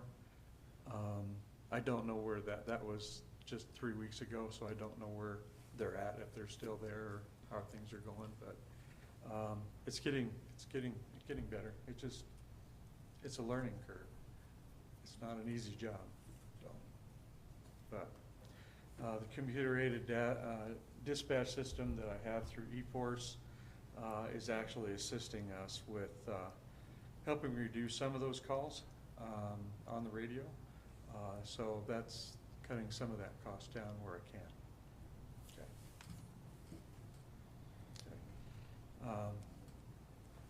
Let's see. Yeah, I'm going to talk about Senate Bill. That's 22-1326. Have you seen that, Ian, yet? No. Okay. I have not been able to send that out to you yet because I haven't got all of that. But this has to do with the fentanyl bill. And it was going back and forth quite a bit over the past several months. Remember that last year they reduced the penalty for all these controlled substances violations and whatnot. So the big push was to increase, we wanted increase on the fentanyl charges back into a felony charge instead of misdemeanors. So what the bill did was anything that, any amount that weighs more than 50 grams falls within the aggravated range if there's a death that's involved with that.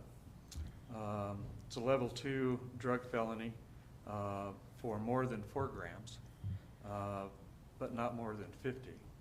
And it would be a level 3 drug for more than 4, or not more than 4 grams. Excuse me, not more than 4 grams. 1 gram or less possession of fentanyl would be a class 4 felony, and that would be a class 4 drug felony.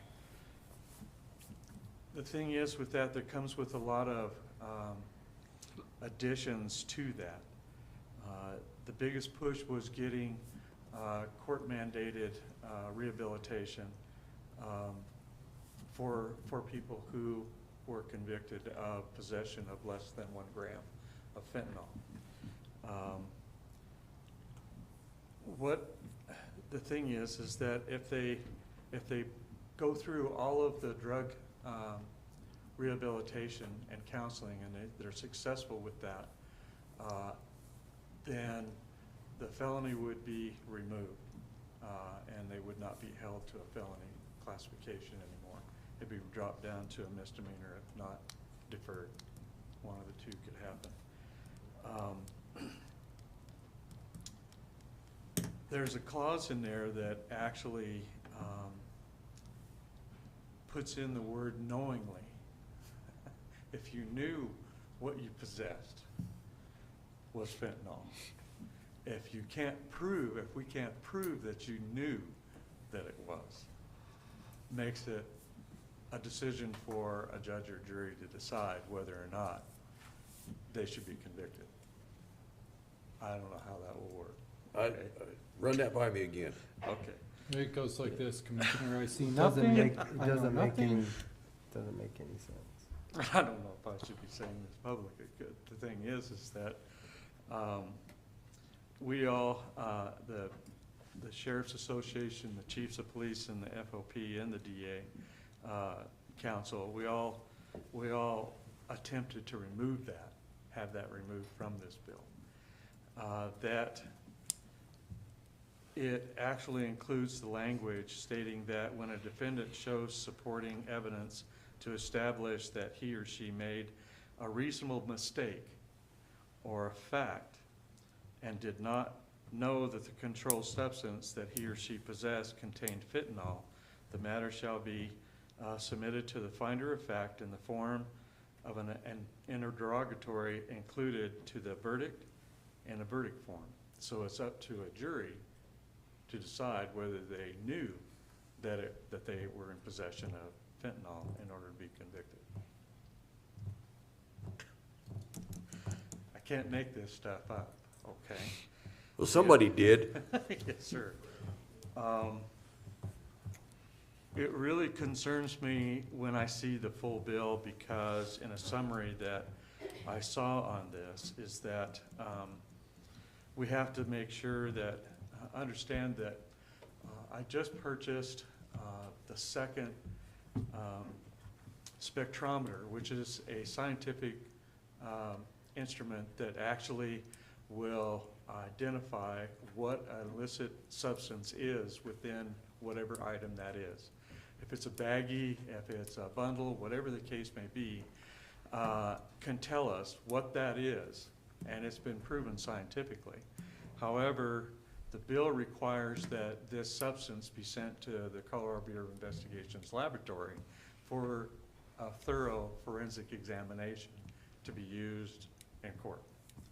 The thing is, though, is that we've removed all of the narcotics identification kits that we used to have, where we could take a sample and put it into a protected device, and through breaking of ampules, it will tell us a different color and whatnot, whether it was an illicit drug, whether it be cocaine, methamphetamine, even fentanyl.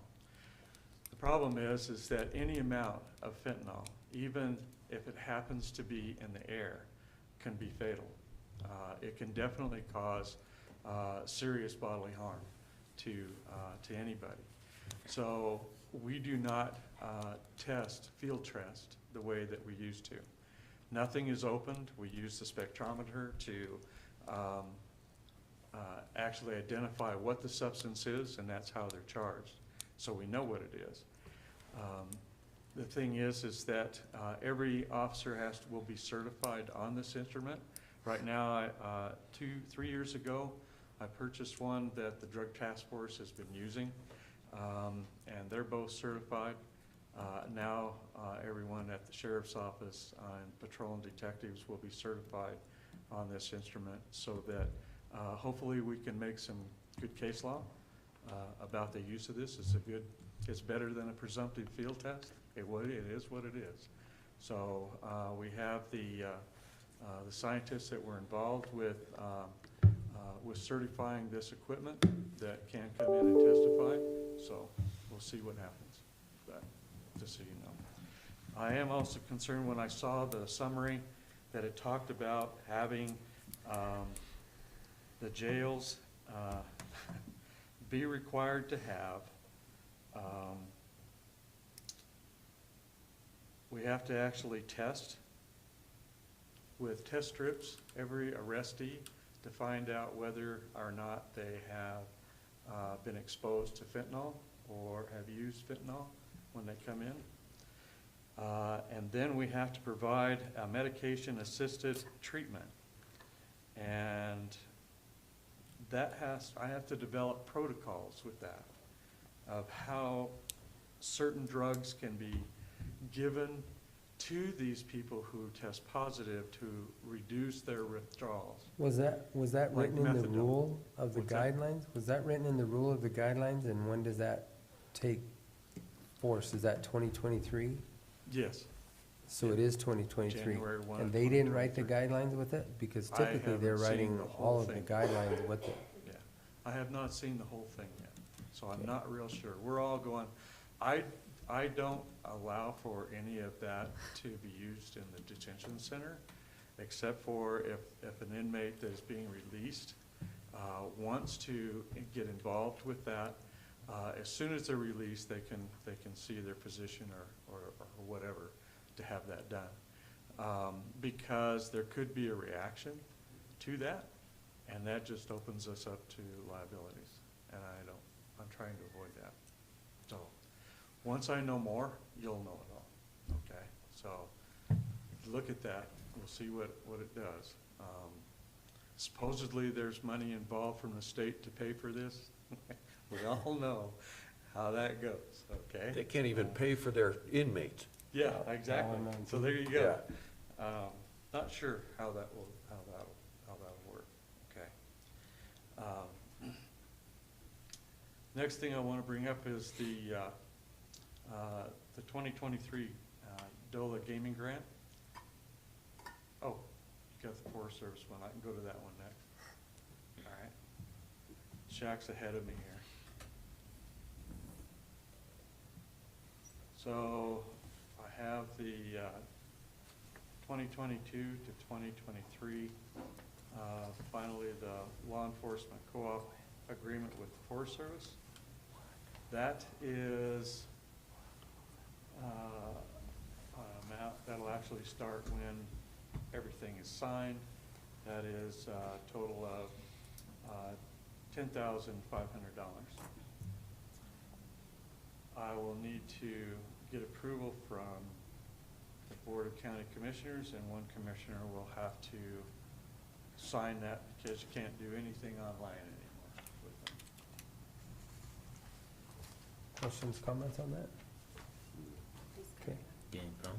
go ahead. It'll actually be below where I've signed digitally, and then you have to print whichever commissioner is that approves that co-op agreement.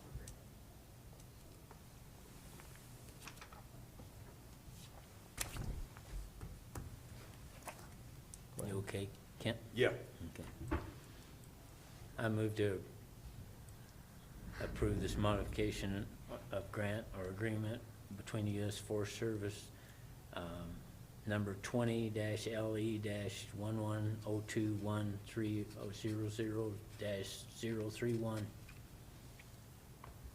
between the San Juan National Forest and the Montezuma County Sheriff's Department. Second. Okay, it's been moved and seconded to accept the modification of the grant or agreement between the San Juan National Forest and Montezuma County Sheriff's Department in the amount of $10,500. 500. All those in favor? Aye. Aye.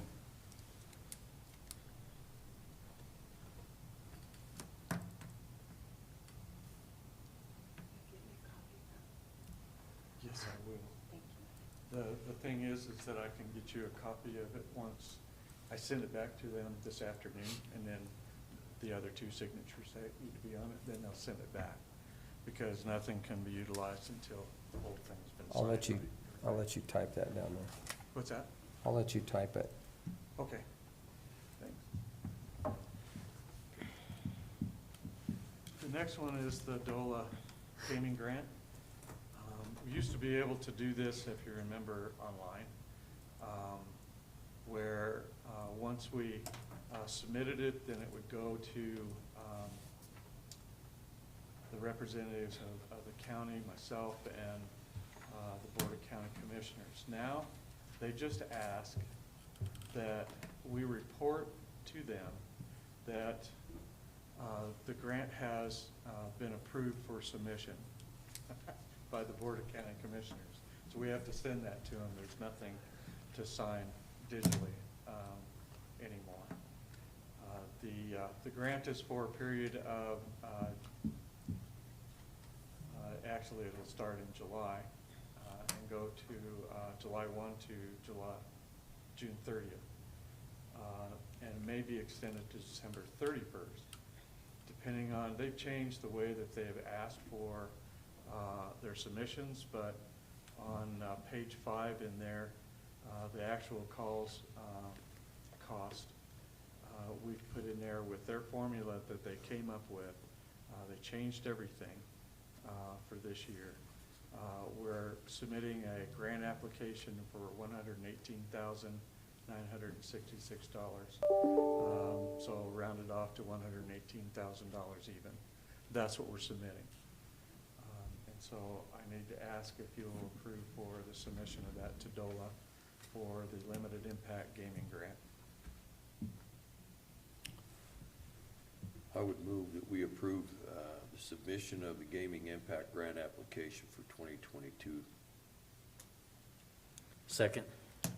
Okay, it's been moved and seconded to approve the submission of the gaming grant to DOLA grant program application in the amount of $118,000 for 2022. All those in favor? Aye. Aye. Aye. Thank you, gentlemen.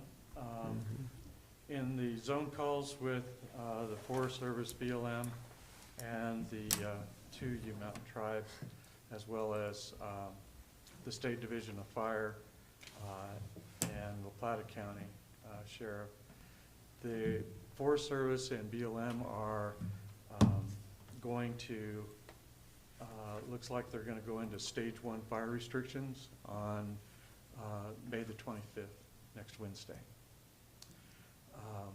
Believe it or not, BLM is going to fall in line with the Forest Service at about the same time. I have not heard anything that said otherwise yet, but they will let me know for that. But because of that fact, I did reach out to all of the fire chiefs in Montezuma County. They're all in favor of having the Montezuma County Fire Ban go into effect on that same date. That would be Wednesday, May the 25th.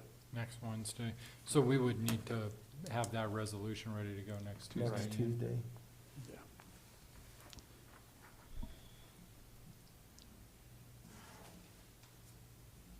The conditions are such that it's unfortunate that we have to do it.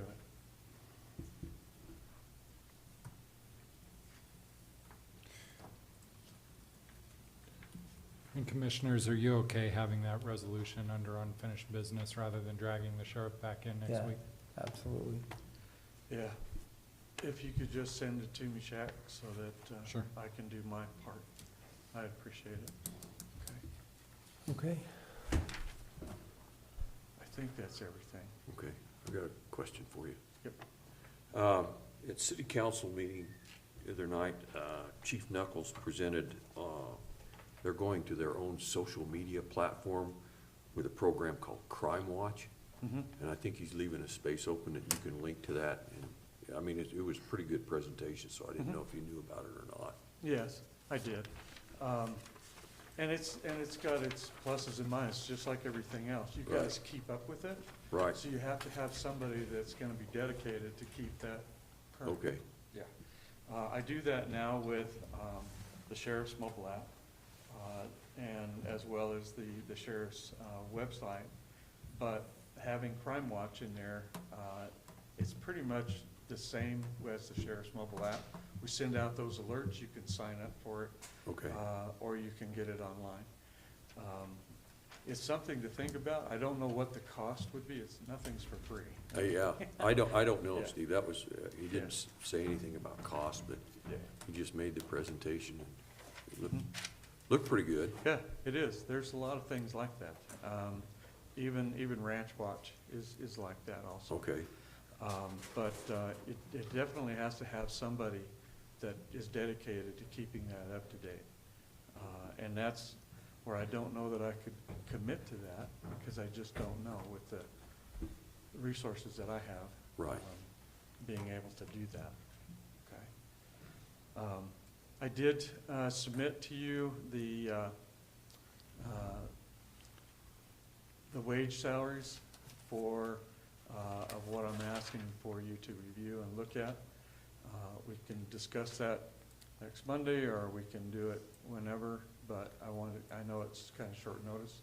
I want you to look at that, and you can see where it's at. This is we talked about last year about how to evaluate employees and comparison to their annual salaries. And so this involves a performance evaluation of up to 1% annually. So if you look at that, it definitely is a beginning. And this can be changed and modified down the road as it goes. I just tried to spell it out for at least 8 years, just to give you an idea. But things will change between now and then, okay? I know Nothing's that. gonna change in 8 years. Yeah, they will. It's changing every day, Shaq, you know that. Commissioners, Phaedra and I did sit down and do a comparison with this and the wage study that we did, and the starting wages are within pennies, so there's no objection from finance, as long as when this is implemented, it's agreed upon that, it's spelled out in the budget a year ahead of time, and then, of course, if there was a raise when you said no raises, that would be up to you, but this matches well with, what we've already done. And one other item, city council approved a resolution authorizing the transfer of equipment at the Cavernous Mountain Tower to the state of Colorado. Wow. And I didn't know if you knew what was involved or what I- went nothing on, or about whose that. equipment it was. Well, a lot of the E91 funds went into that. Yeah, and, I wondered if it fell under E911 funds. How can they approve a transfer of equipment without approval here? Well, that was one of the questions you should ask, is like, who owns it? Yeah. Yeah, and I don't know that any one. I think Council. Mr. Spratlin's getting ready to come up and He advise probably us after the fact, so. Now. Might as well, Might as well get up here and share. Are you done, we're gonna Sheriff? transition into your report anyway. We're gonna jump right into you anyway. Thank you, Sheriff. Yeah, well, I don't wanna leave yet. Jesus Christ, this is just getting in.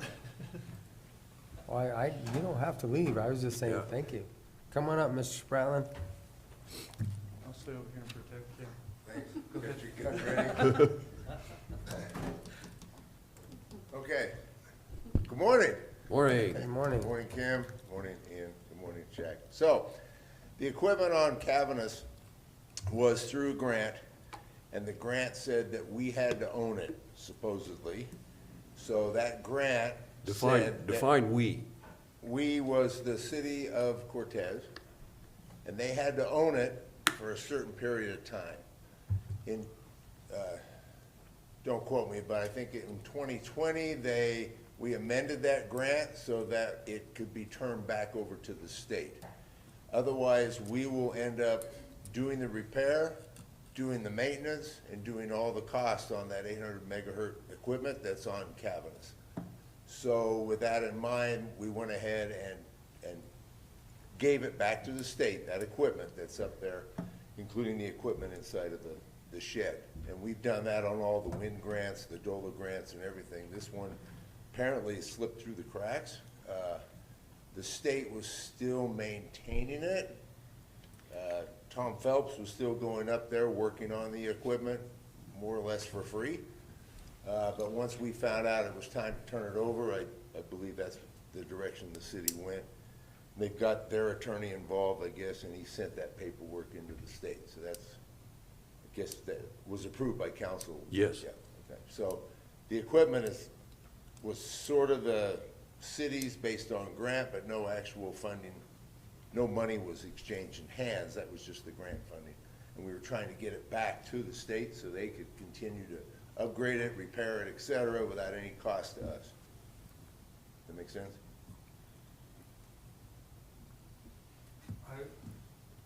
If it was a grant, and it dealt with that, I don't know that it was, the city was the only one on the grant. I don't know. Probably gonna have to dig that up to find out. Well, if the attorneys are involved, it would obviously show up, wouldn't it? Because, I don't know. Doesn't really matter. I'm not sure. That's why I'm asking. Yeah, I did not see the county's name on that It was all the city of stuff. It Cortez. was the city's equipment, yeah. Yeah, I don't know anything about it. Okay, And the radio's still working, so, Yeah. okay. all right. Thank you. You bet.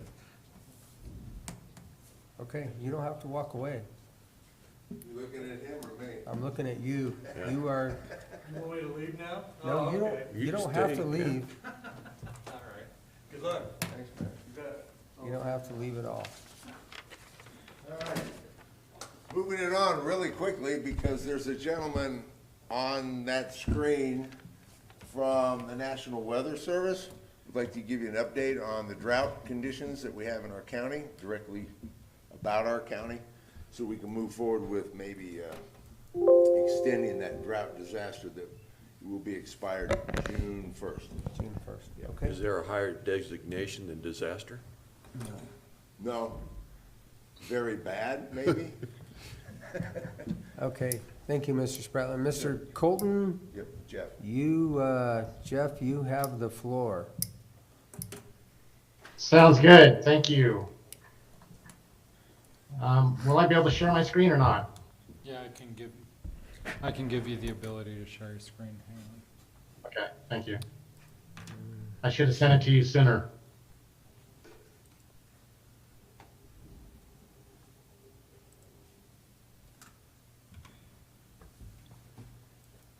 Although I don't know what I'm sharing is good. Might be bad. Just remember to turn those privileges back over to me when you're finished, sir. Okay.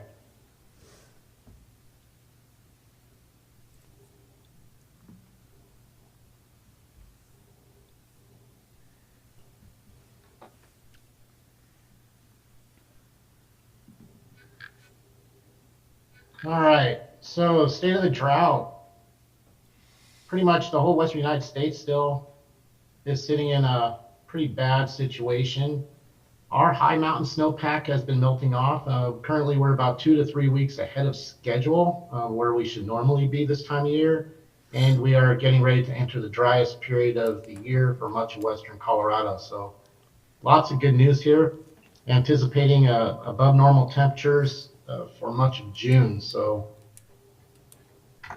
what we've been seeing is what we'll get. I forgot I did that. I don't know what I did there. That's the current situation across the state of Colorado, and we're ranging anywhere from abnormally dry to exceptional drought, or to extreme drought conditions near the Four Corners. So when we take a closer look at western Colorado and eastern Utah, Montezuma County down here in the bottom right, the image on the right is from May of 2021, and most of the area was in extreme to exceptional drought. The image on the left is as of May 10th, and we are currently in severe drought to extreme drought across Montezuma County. So there's been some improvement over the past year, but talking to folks and looking at things out there, it's looks like we're quickly moving backwards towards that extreme and exceptional drought categories, and things continue like they are. So back in January, I spoke, and 54% of the county was considered in severe drought. That has increased now to 97% of the county has pushed up into extreme drought. The good news, I guess, is into severe drought. The extreme drought part, that would be the good news, is we've only seen a 0.2% increase in the amount of the county covered under extreme drought, and that's the far southwest part of the county into the Four Corners. But seeing that jump for severe drought conditions from moderate, that's kind of a stressor in all of our eyes, and seeing how fast that's growing and expanding. So looking at the snowpack, or what's left of it, southwest Colorado, pretty much melting off. The upper Rio Grande's down to 2% of normal, and the San Miguel Dolores basin's down to 10% of normal. We had pretty much one major winter storm this season, and that was back in December. And if it wasn't for that storm, this would be even bleaker. But right now, there is still a little bit of snow up high. Might have to drive around to find it. Southwest Colorado is entering what I consider early June conditions right now in mid-May. So this is another look at the snowpack, how fast it is coming off. Normally we would be seeing the snow melt off about the first week of June, and it's pretty much gone in the San Miguel, Dolores, and Animas River Basin. So yeah, welcome to summer. And the other interesting thing is 2020 and 2021, there's a purple line and an orange line here. Those are the years we melted off. Was ahead of what we're seeing now, or yeah, we're ahead of where they were in 2020 and 2021. So those are two pretty bad years. And those are La Nina years. And I got really good news today that the La Nina conditions are supposed to continue for the rest of this spring through the summer and potentially into the fall. So this could be a three-peat of La Ninas, which is not good for our southwest part of the country. So the summer outlook, we're looking at, our signals are showing well above normal temperatures across most of all of the state of Colorado, and kind of equal chances for precipitation moving up into the Four Corners. That's kind of a signal of an active monsoon, which would typically start up in late June, early July timeframe. But for the rest of May into mid to late June is going to be dry. So most of that equal chances will be in July and August versus June. But you can see that little hint of hope that we might see a little bit of moisture work up here later this summer. But drought busters don't look likely at this time. So this is another zoomed in view of the Cortez area, looking at the June, July, and August. Our little dartboards on the left, if you threw a dart at the temperature dartboard, you would have a 60% chance of hitting above normal temperatures. There's still a sliver of hope that we could have cooler weather, but for the vast majority of the time, it will be above normal. And as far as precipitation, there's no clear signal, and that's why you're seeing that 33%. So when you toss that dart at the board, you will have equal chances of hitting any category on any day of the week. So, and that's it. We need rain now. That's the bottom line. And we need that moisture. And I have no idea who Mark Plogger is, but it was a great quote that I found out there. So, and that's all I have. You guys have any questions? Well, I don't, Jeff. I don't. No. I think we all understand that it's hot, dry, and windy. So, Mr. Spratley, Yeah. you're gonna present to us an extension of our drought disaster, I'm assuming. Yes, sir. All right. What is your, Shaq, did you get that back? I did, yes, thank you. Oh, there it goes. thank you, Jeff. Thanks, Jeff. Thank you. Appreciate it.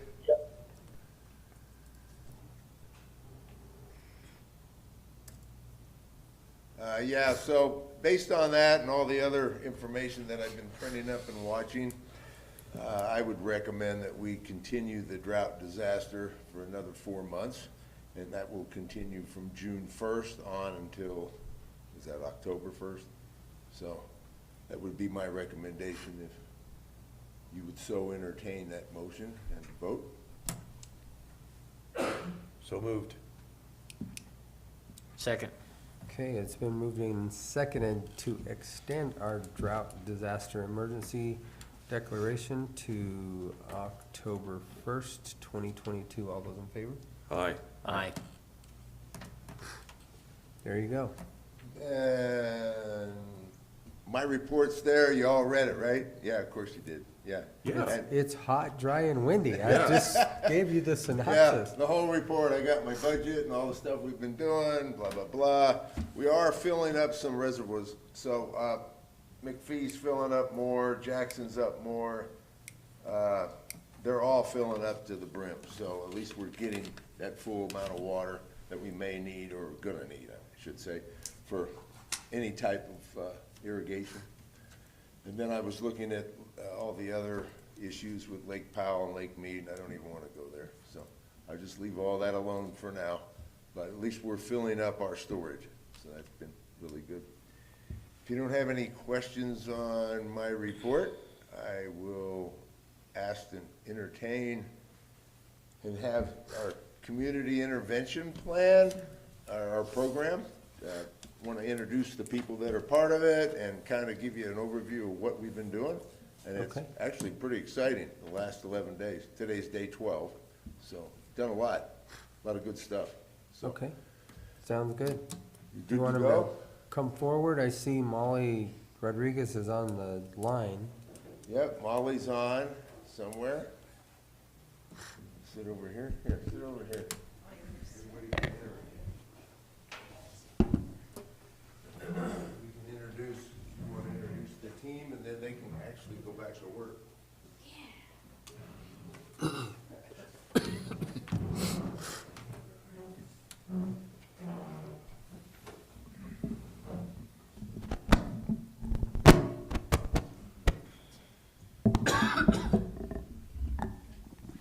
Good morning, everyone. Thanks for having us here today. So I wanted to give you a quick update on the county's community intervention program.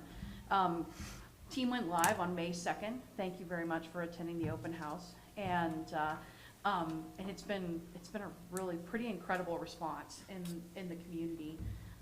This is my first time being involved with a co-responder program, which for folks who are watching this on YouTube, a co-responder program is basically a 911 service that involves a behavioral health specialist and either an EMT or a law enforcement officer to respond to behavioral health crisis. So just so all of you know, my name's Jessica Borden. I'm a contracted supervisor from Cortez Fire that helps to manage this program. So since this team has been in action since May 2nd, they've had 14 initial responses. This is not including all of the telephone calls that Charlie, to my right, has been making after she has made contact with people in the community. So the team has been in service for 11 days, and we've had 14 initial incidents. So it's been well received. Couple of incidents that I was involved in and I'm really excited about is the team ended up being involved in some de-escalation on a scene and prevented someone from being arrested. Charlie was able to go and talk to them and get them calmed down and is doing some follow-up with them. And so that's awesome. That's what this team is here for, is to, get people the appropriate help and also help our responders to where we're not having to go and put someone in our local jail system. And the other incident that I'd like to discuss is an individual that, I have to be broad because of HIPAA and things like that, but this individual got the appropriate resources without involving fire and EMS response. So we had law enforcement on scene to clear the scene for us, and then CIP arrived after law enforcement deemed it safe for them to come in. They spoke with that individual for a brief time. We were able to turn loose law enforcement, and then CIP handled all of that person's care needs of getting them to appropriate resources. So it was really awesome to see this program come together. We've got some awesome employees here, Al's to my left and then Charlie to my right. And it's gonna be a good thing. So it's off to a great start, and happy to entertain any questions. My cohort, Molly Rodriguez, is in virtual world, and encourage her to add anything as well. Absolutely. Hi, Commissioners. Good morning. I think Jesse did a great job just describing a little bit about what it's like to have a program that is a co-responder program in Montezuma County. In just our 11 days of service, we've already seen some pretty great successes. At this point, capturing data in a table felt a little bit premature because we only have those couple weeks, the 11 days of data to show, but we will have a dashboard to present to you in the future through Jim and our reporting. So I'm Molly Rodriguez. I'm the contracted clinical director of the behavioral health providers. Some of the important things I thought you might be interested in hearing about is that of our contacts, so far we've had 0 arrests that occurred on our calls. We've had responses to schools, public places in the community, and residences. We've served at least 2 individuals who identify with the 2S LGBTQ+ community. We have had no mental health holds initiated on scene, so 0 legal holds. And of the 2 transports that did occur to the hospital, 1 was completed by the CIP team, and the other was a medical transport by EMS. Both of those resulted in connection to services, the levels of which were both outpatient and a voluntary ATU level of care. And so some of the clinical issues that we're seeing present on scene are, as we kind of anticipated, we're seeing challenges that are economic and environmental in relation. We've had incidents where we are addressing housing insecurity in the community, suicidal ideation, and other mental health concerns, as well as substance use and family conflict. And that's just in 11 days. And so we are really excited to see the impact that this team has on the community, both through intervention as well as preventative efforts and connection with community members. One thing I'd like to add too before we wrap up, I serve as the risk reduction officer for Cortez Fire. This team has been very beneficial for me as far as identifying code violation issues with some rental properties. And also it's a great opportunity for us to extend some of our programs, such as, you know, like free smoke alarms and CO detectors in homes for folks who are, you know, lower socioeconomic status. And so it's awesome to have these folks in the community to just have eyes on people's homes, where they're living, what their needs are, and then just like them reaching out to public health or social services, they can contact the fire department and say, hey, these folks need, you know, I noticed this, and we can get those safety resources addressed. Where and I realize it's only been a few days, but where are your calls at? Are they?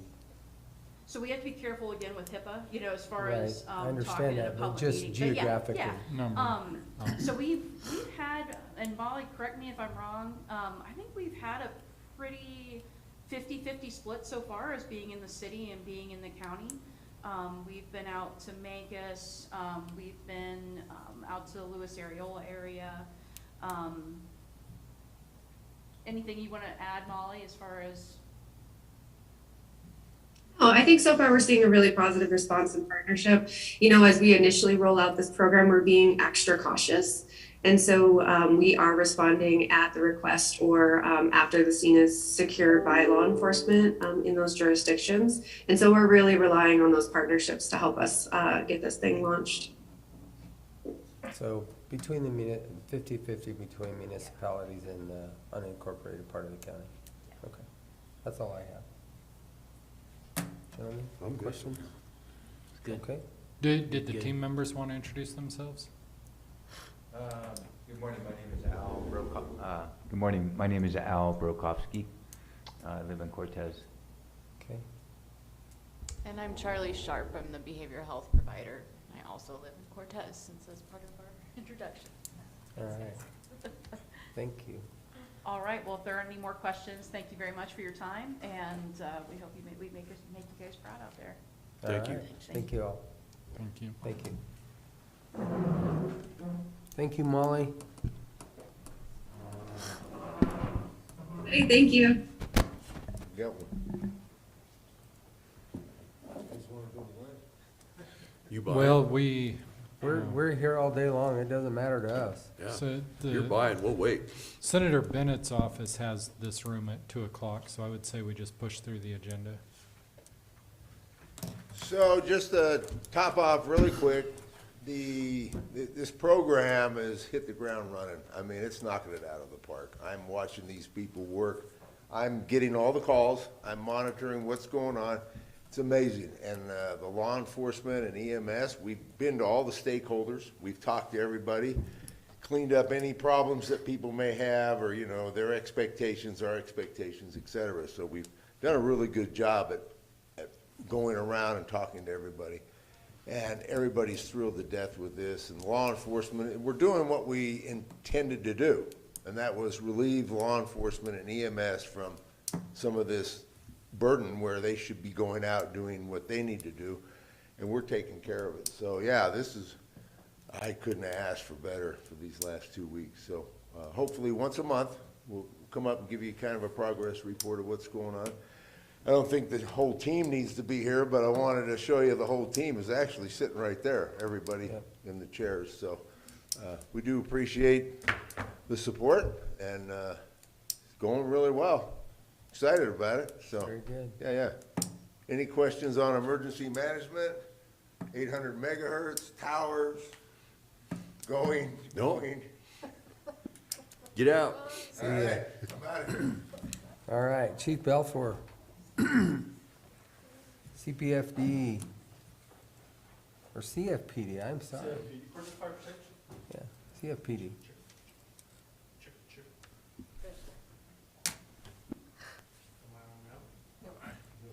There you Am I on now?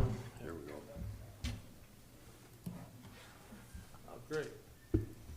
Shaq's got it up there with calls for service through, I think I've got January 1 through April 30. April 30th on there. So as you can see, 1,017. That's actually should be 1,023. We got 6 calls that are still in the review process or submitted for adjustments. So 1,017, 1,023 is where we're at. You can see the percentage of rescue versus emergency medical, hazmat, down to our fires, which those are right in line with national trends. That second page breaks down. You can see where we've had 8 building fires or structure fires. One of note was April 22nd. If any of you recall, it was a pretty windy day around here. You're going to have to narrow it down more than it was a windy day. Yeah, it was a day that we saw 60 miles an hour. 20. What I was able to pick up in Cortez was 27 sustained winds of 27 and gusts to 47. We had a fire at 17:55, 5 minutes to 6 p.m. And I was at the ball fields down here watching a couple grandkids opening ceremony. 7 minutes from the ball field to get to the fire. Our engine and our rescue were 4 minutes, thankfully. Otherwise, we would have had a Monte Vista on our hands. If you're not aware of that, they lost 17 structures in Monte Vista just the week before that. So our crews got it stopped to the residential structure and the garage. The roof on the garage was coming in when I arrived. That's pretty quick failure, as Commissioner Lindsay and Candelario know. That's 7 minutes for a roof failure is quick, is because of the blowtorch effect that was occurring due to the 25-mile-per-hour winds. So crews did a great job. Fortunately, we weren't on another call. If we would have been, probably would have been a different story for that day. Any questions about the calls? Anything there? Anybody? Next.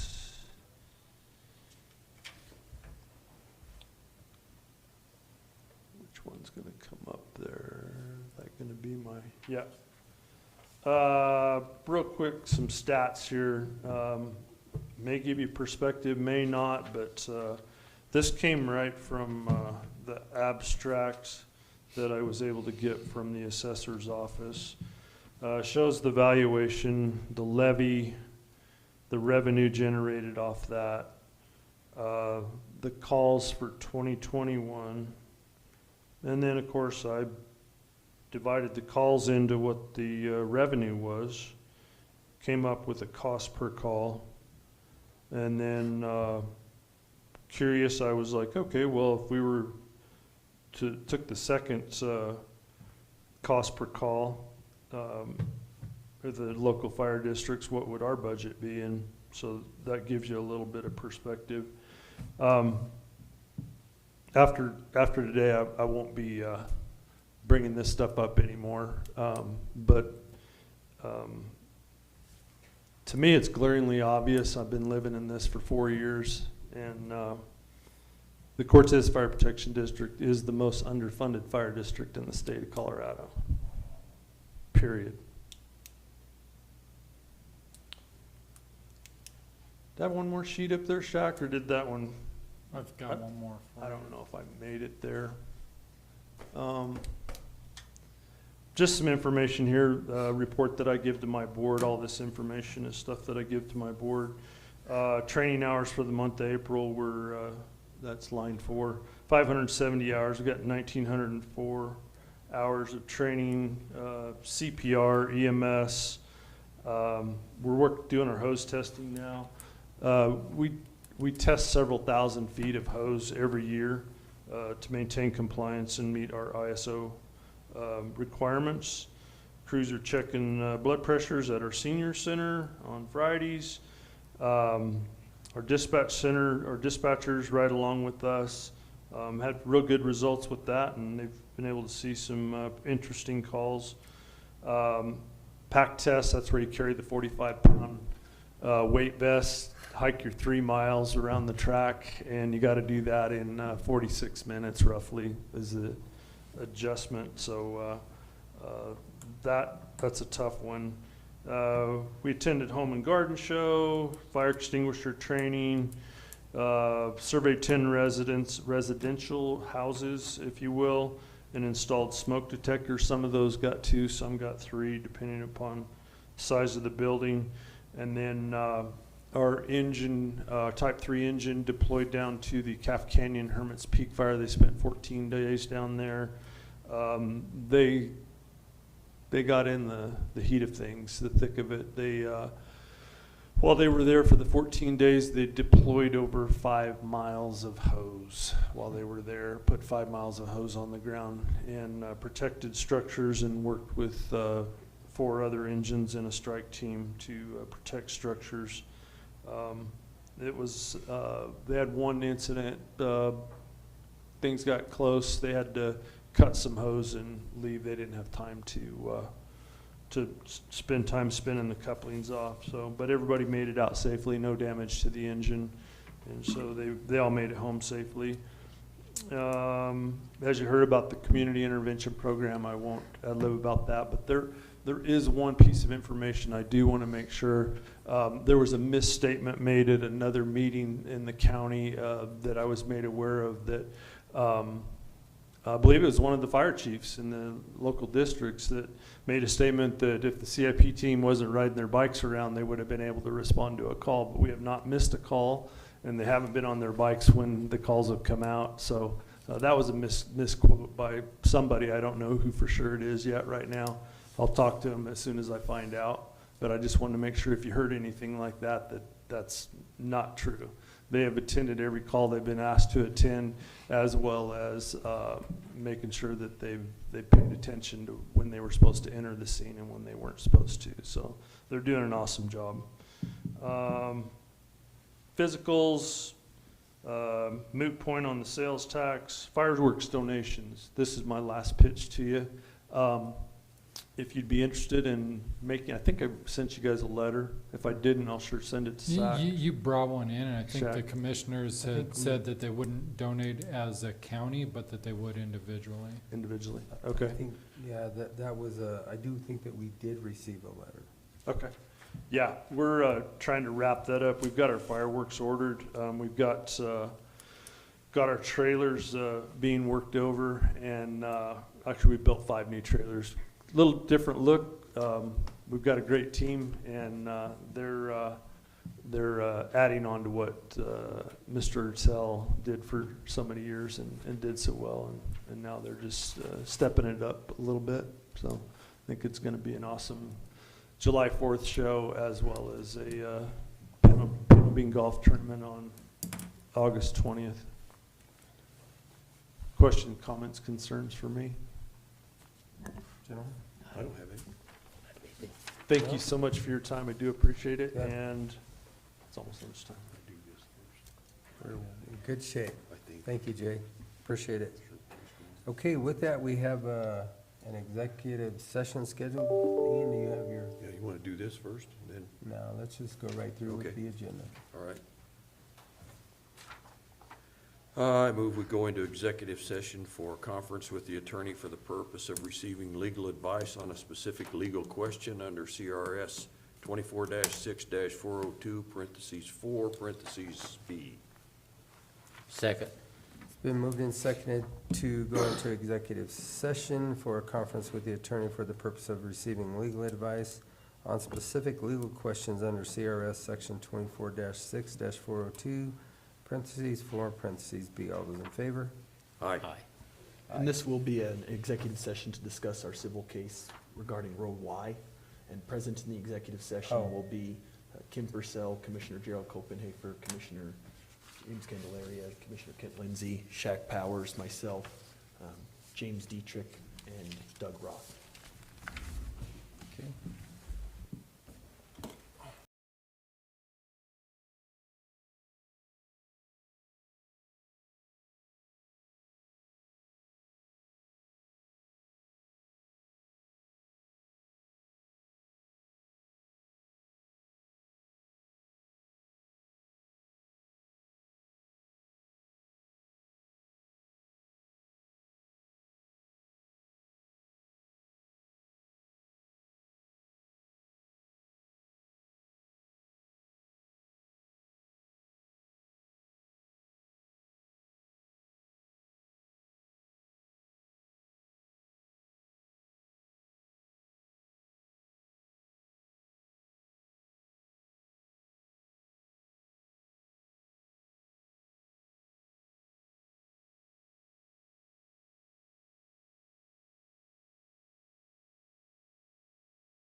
Okay, we're out. Go back into regular session. Move we go back into regular session. Second. Okay, it's been moved and seconded that we exit the executive session and go back into our regular session of the BOCC meeting. With that, we're gonna wait till the attorney gets back in. Shaq, what do you have? Well, first of all, Commissioners, let you know that James Dietrich does not have a report for us today. I did have a visit.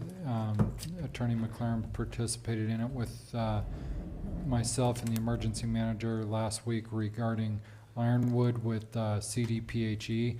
They are going to go back to an internal review and consider what actions they may be possibly taking next and what teeth that may or may not hold.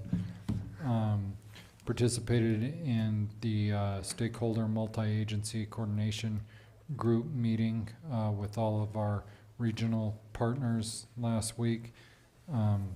Had a meeting with Dustin and Justin regarding the wash station for the fairgrounds. Nobody showed up to the walkthrough, so my thoughts at this point is, other than the concrete work, we'll just do it in-house rather than go through rebidding and rebidding on that. He's capable of doing that. I've talked to Justin and Dustin. They both feel they can do it, just get the concrete work done, but we'll just do it in-house. Okay. Participated in a meet and greet with the CIP team over at the Cortez Police Department. Then had another meeting with Justin and Dustin about the fire suppression system at the fairgrounds. Based on the upgrades that Cooper wants to make, Montezuma Water is saying that they cannot supply enough water for the system, and so they're asking us to put in a 15,000 gallon tank and to have that as the dedicated line. The problem with that is that $5,000 a gallon per tank for the tank, that's about $75,000 added to the cost. And so I'm trying to work with Cooper to see if we can scale it back, or work with Bentley to see if we can cut out the arena part of that is designed. And so I'll get back to the commission on that. After the meeting with CDPHE, I did go with the emergency manager to visit Ironwood. I can tell you there's maybe been a couple dump truck loads taken out of there, but there hasn't been anything significant done. So just be aware that that's moving more and more forward. I attended a farewell meeting last night for Rick Schrader, who will be leaving his position as the CFO for Southwest Health Systems and taking a position back in Florida. And then let the public know that the commissioners have 2 board-to-board meetings next week. The public notices will be out about that. We'll be meeting with the new Dolores Town Council on the 23rd, which is Monday, and the Mancos Town Council on the 25th, which is Wednesday, at their regularly scheduled workshop meetings. And I have in my notes to put a fire ban resolution on the agenda for next week. And then I guess the biggest part of my report is to let people know that I've accepted a position with Region 9 to, particularly as a project management position. My main emphasis in accepting the position is going to be addressing the vision that I have for housing. The rumor mill's probably going to get started that something went haywire with the commissioners. I want to put that out before it ever gets the chance to start.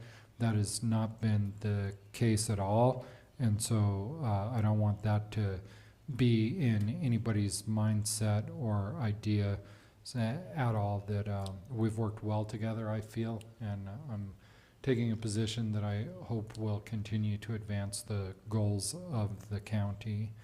And so it was a hard decision to make, but it is a decision that I've made, and I will work with the commissioners to make sure that the transition is as smooth as possible.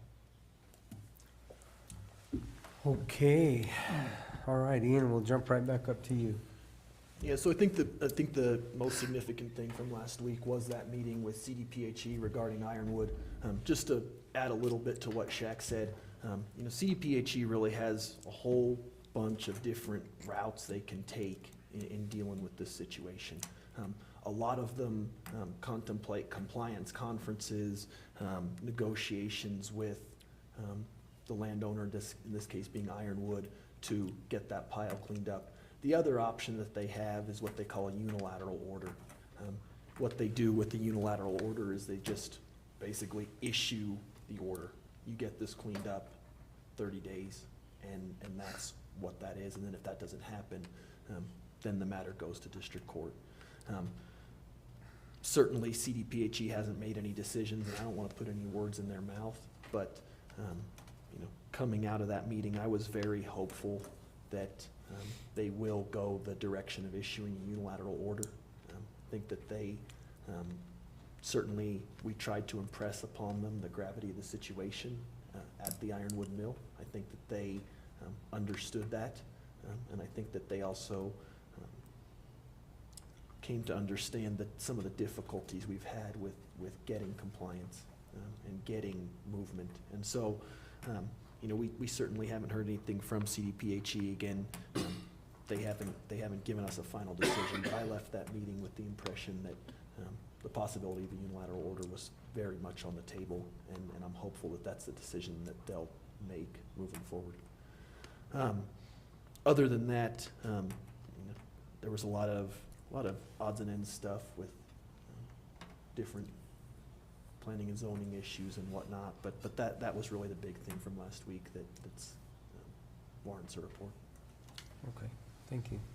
Commissioners report to my left today. Last week I attended the Mancos town meeting, and they actually got their other new board member sworn in. He was absent the 2 weeks before that because he had a previous obligation to take care of some of his personal relations. Anyway, that all went well. They got him sworn in, so they've got their full board back on deck now. And there's not a whole lot of other stuff going on. I did thank them for coming to the community intervention kickoff and talk to them a little bit about some of the other issues that they were talking about as far as the unemployment rate and the help, whether people couldn't find any help to get work. And I basically told them that we're probably part of the problem because we give out $1,160,000 worth of food stamps last month, and these people don't have to go to work because we're going to feed them. And so I told them that I thought we were part of the problem. And we had some discussion about that. So, it's just my feelings. And that's about it. That's all I got to report. Commissioner Lindsay. As you heard before, I asked the sheriff about a couple of things that was brought up in Cortez City Council meeting.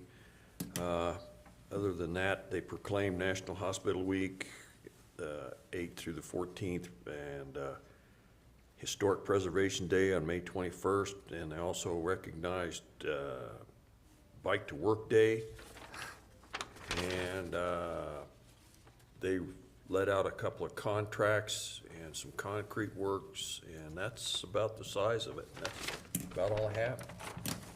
Okay, very good. Mine was actually short this week after everybody's kind of taken a week to